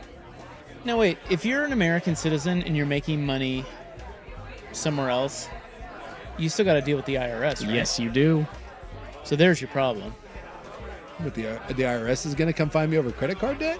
Not over credit card debt, but over income. Your taxes. I'm talking about credit card debt. But you're talking about... But you can't... So you're saying... So you're going to go overseas as an American, and you're going to make money. You're not going to file taxes. No, I'm not going to make money. I'm just going to run up debt. But you're talking about not being found, which that's, I think, what Isaac's saying is like the IRS will find you. If you get in with the IRS is going to come after you. The credit card companies are not. This is what I'm saying. So, like, I hit 65, 60 years old. I'm ready to be done. I can, like, you know how many credit card offers I get? How much credit can I run up? I'm pretty certain that I could get up to 100 grand before someone was like, hey, we're going to stop giving this guy anything. And then after that, I just bounce. I sell everything I own, right? So I got my little cash somewhere, some offshore bank account, one of these that isn't tied to a bank. And then I moved to Costa Rica. Now I'm in Costa Rica. I run up some debt in Costa Rica. And then when the Costa Rican people have the nerve to come ask me to repay my loans there, I'm out. Now I'm moving across. Now I'm heading into Europe. Heard Mongolia is nice this time of the year.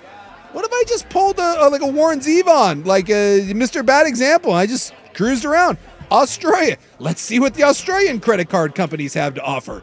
Start racking up some credit cards. That I bet you can't do.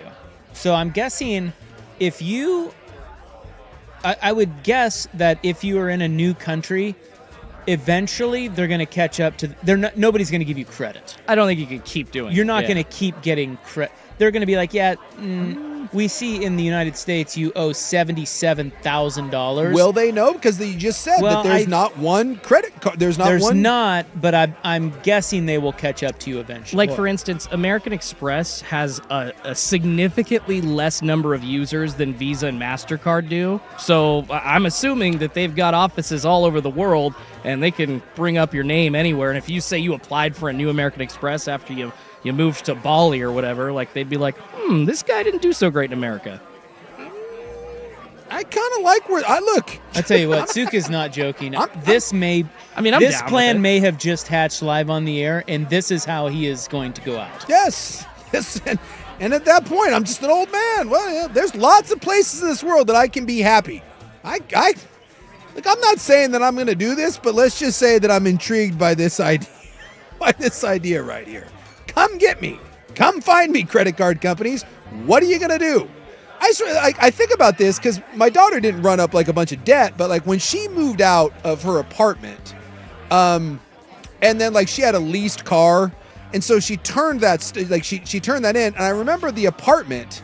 I I don't know, they came after her for I don't know, either some damages or something, and like the lease car, there was something like with the tires or whatever. So it was a few bucks. Like it wasn't a bunch of money. But like I would get letters and I would tell her and she'd be like, I don't know, like should I respond to it? I'm like, hey, I'm just forwarding you this stuff. And they would call the house and I'd be like, yeah, she's gone. She lives in a different country. And they're like, oh. And it like immediately stopped. It finished, and that was just a few bucks.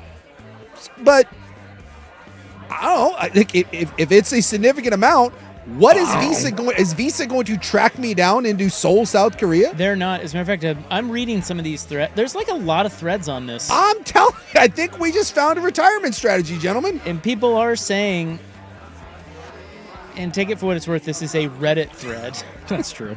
But it's like Wikipedia. They're saying that it's a 7-year thing, so they will file a judgment against you. Yeah. And they will get it because you can't fight it. You're out of the country.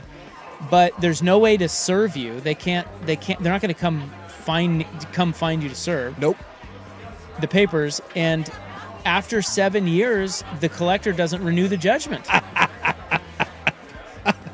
And so then if you come back to the U.S., unless they renewed the judgment, which they usually don't because they think you're gone. Yeah. It's gone? You're good. Boy. I'll tell you what. I may be taking her. If I don't show up tomorrow at work, boys, you know where I'm at. You're better than that. Am I? You might be onto something here, buddy. Is he better than that, Schultze? Hell no. I get a lot of credit card offers that just show up in my mailbox, and I always throw them in the trash. Note to self: start saving those up. No. I'm gonna get a bunch of. The best part is, with all my my credit cards that I'm running up, and by the way, I'm buying a lot of crap. You imagine the airline points that I'm gonna rack up? They're going to pay for my flights to flee their judgments. American Express is going to be trying to track me down. I'm like, hey, you bitches, by the way, thanks for that free business class trip to Bali that you just got me on my points. I'm out of here. So a couple texts on this. Any debt can go to the courts. Once debt is in the courts, the IRS gets involved. Even when you make money and live overseas, if you're running up debt all over the world, you may pop up on Interpol for financial crimes. So you got to be careful. Well, I'm not making money, though. My goal is to not make money. No, but if you're racking up debt all across, that's what I'm saying. Like, be careful doing it in every country in the world. I don't think they're going to let you get away with that.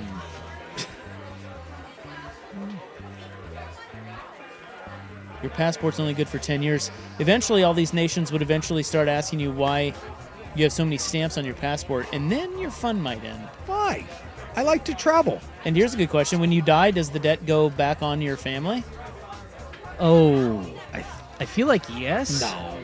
That does not know. work. That does not work. I think medical debt does, unfortunately, which is just crappy, but I'm not sure companies can. That doesn't. If I rack up credit 800, you're telling me if I rack up 800 grand in medical debt and I die, it's my kids? Does medical They debt? may go after my estate. The vast Sucanic fortune, which, by the way, is all just built on false credit anyways. It does not transfer to heirs medical debt, but what about unsecured loans here? Yeah, someone said you can live like that for like 10 years and then call it a day. I think it's a good life. Exactly. How many countries can you get away with? I think I can get away for a while. Yeah, it doesn't say it's transferable to children, so unless your child co-signed, thank God. All right. There we go. go. I don't know, man. Well, we are way over. I got to do an update still. Okay. All right. Here's Schultze. Now, from the George McCoy at Warren Allen Sports Desk, a Sports Center update on 1080 The Fan. This update is brought to you by Crunch Fitness. Memberships as low as $9.99 per month. Find your Crunch time in Portland, Vancouver, and online at crunch.com. First on The Fan, Blazers off tonight after losing to the Celtics. They got the East Best Cleveland Cavaliers in town tomorrow. Still just 2 games out of the final play-in spot in the West. And the coaching carousel spinning on the college hardwood. Iowa hiring Ben McCollum away from Drake. Minnesota hiring Nico Medved from Colorado State. And Xavier Sean Miller leaving to take a job with the Longhorns. More sports scores and stories in 30 minutes. I'm Schultze from the George McCoy at Warren Allen Sports Desk. Hurt and missing work? Insurance companies acting like jerks? Don't call your mom. Call George McCoy at warrenallen.com. Your favorite fan shows are on YouTube. Mash the subscribe button and like us for live streaming video and 1080 The Fan on demand. It was a December to remember at Legends Casino Hotel as all-time great Roy Jones Jr. presented a boxing card of epic fights. Well, they're back. Friday, April 11th, headlined by Wenatchee's Devontae McDonald in a rematch against Shady Gomorrah. Yakima's undefeated Andrew Murphy aims for his 10th professional win, and flashy Dominique Lo Jalapeno Roundtree looks to avenge his only defeat. Tickets start at just $40 and can be purchased at Ticketmaster.com or the Legends gift shop. Non-stop pro boxing action at Legends Casino Hotel, April 11th. Get your tickets now. You ever try fixing your car and realize you're missing that one part? Yeah.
Cheap fun. Double sun power! Well, I hate to get Schultz in trouble, but this will come back on him that we are this far off the clock that we now have to break, or we won't be able to finish the show on time, and that's never happened. No. I don't think. It is a little disturbing how many people, by the way, are picking up what I'm laying down on my new retirement frame. Well, it's really just one guy, but he's all about it. No, there's several on here that like where this is going. One guy Well, said, now we have to break. So if I just call Discover and tell them I moved out of the country, I don't have to just pay the debt? I'm not here to tell you what to do, but maybe. All right, let's go to break. No, you do have to pay the debt. It's just that they may not be able to find you in order for them to collect the debt. Yes. All right. Now so the ball is then in their court. Good luck finding me. To keep pursuing the debt, and if you never go back to the U.S., you should be good. There you go. Now we break. Are we supposed to break? Oh, I think we're supposed to break. Right. Sorry, Schultze. You're going to get fired for this. God, I hope not. We're with Ken and Donnie from the Advocates. Whether it's something big or a small injury, the first thing that insurance companies do are pretend to be really nice and then offer you a few pennies to get you to go away. That's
Pub 1080 with Isaac and Souk is brought to you by Pub Beer, the official beer of cheap fun. Double Sun Power!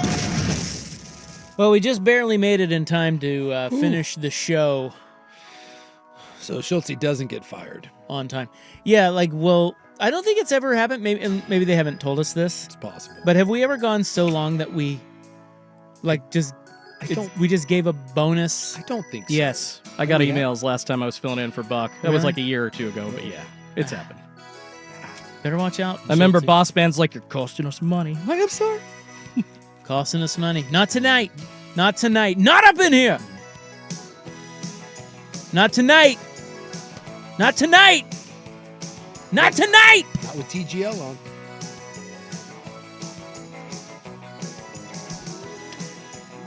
Atlanta up 2-0. I don't like that. No, that's who we bet on. No, I took New York. Oh, yeah, you do. Because you're an idiot. Schultz, it's you and I tomorrow, big fella. I got some credit card debt to run up. I'm out of here. We'll have fun. 3-7 on the Fan Connect. And Doug. Quickly, Moo. We don't have much time. This Liberty ad is already almost over. We only have a few precious seconds to remind people to customize their car insurance and save hundreds.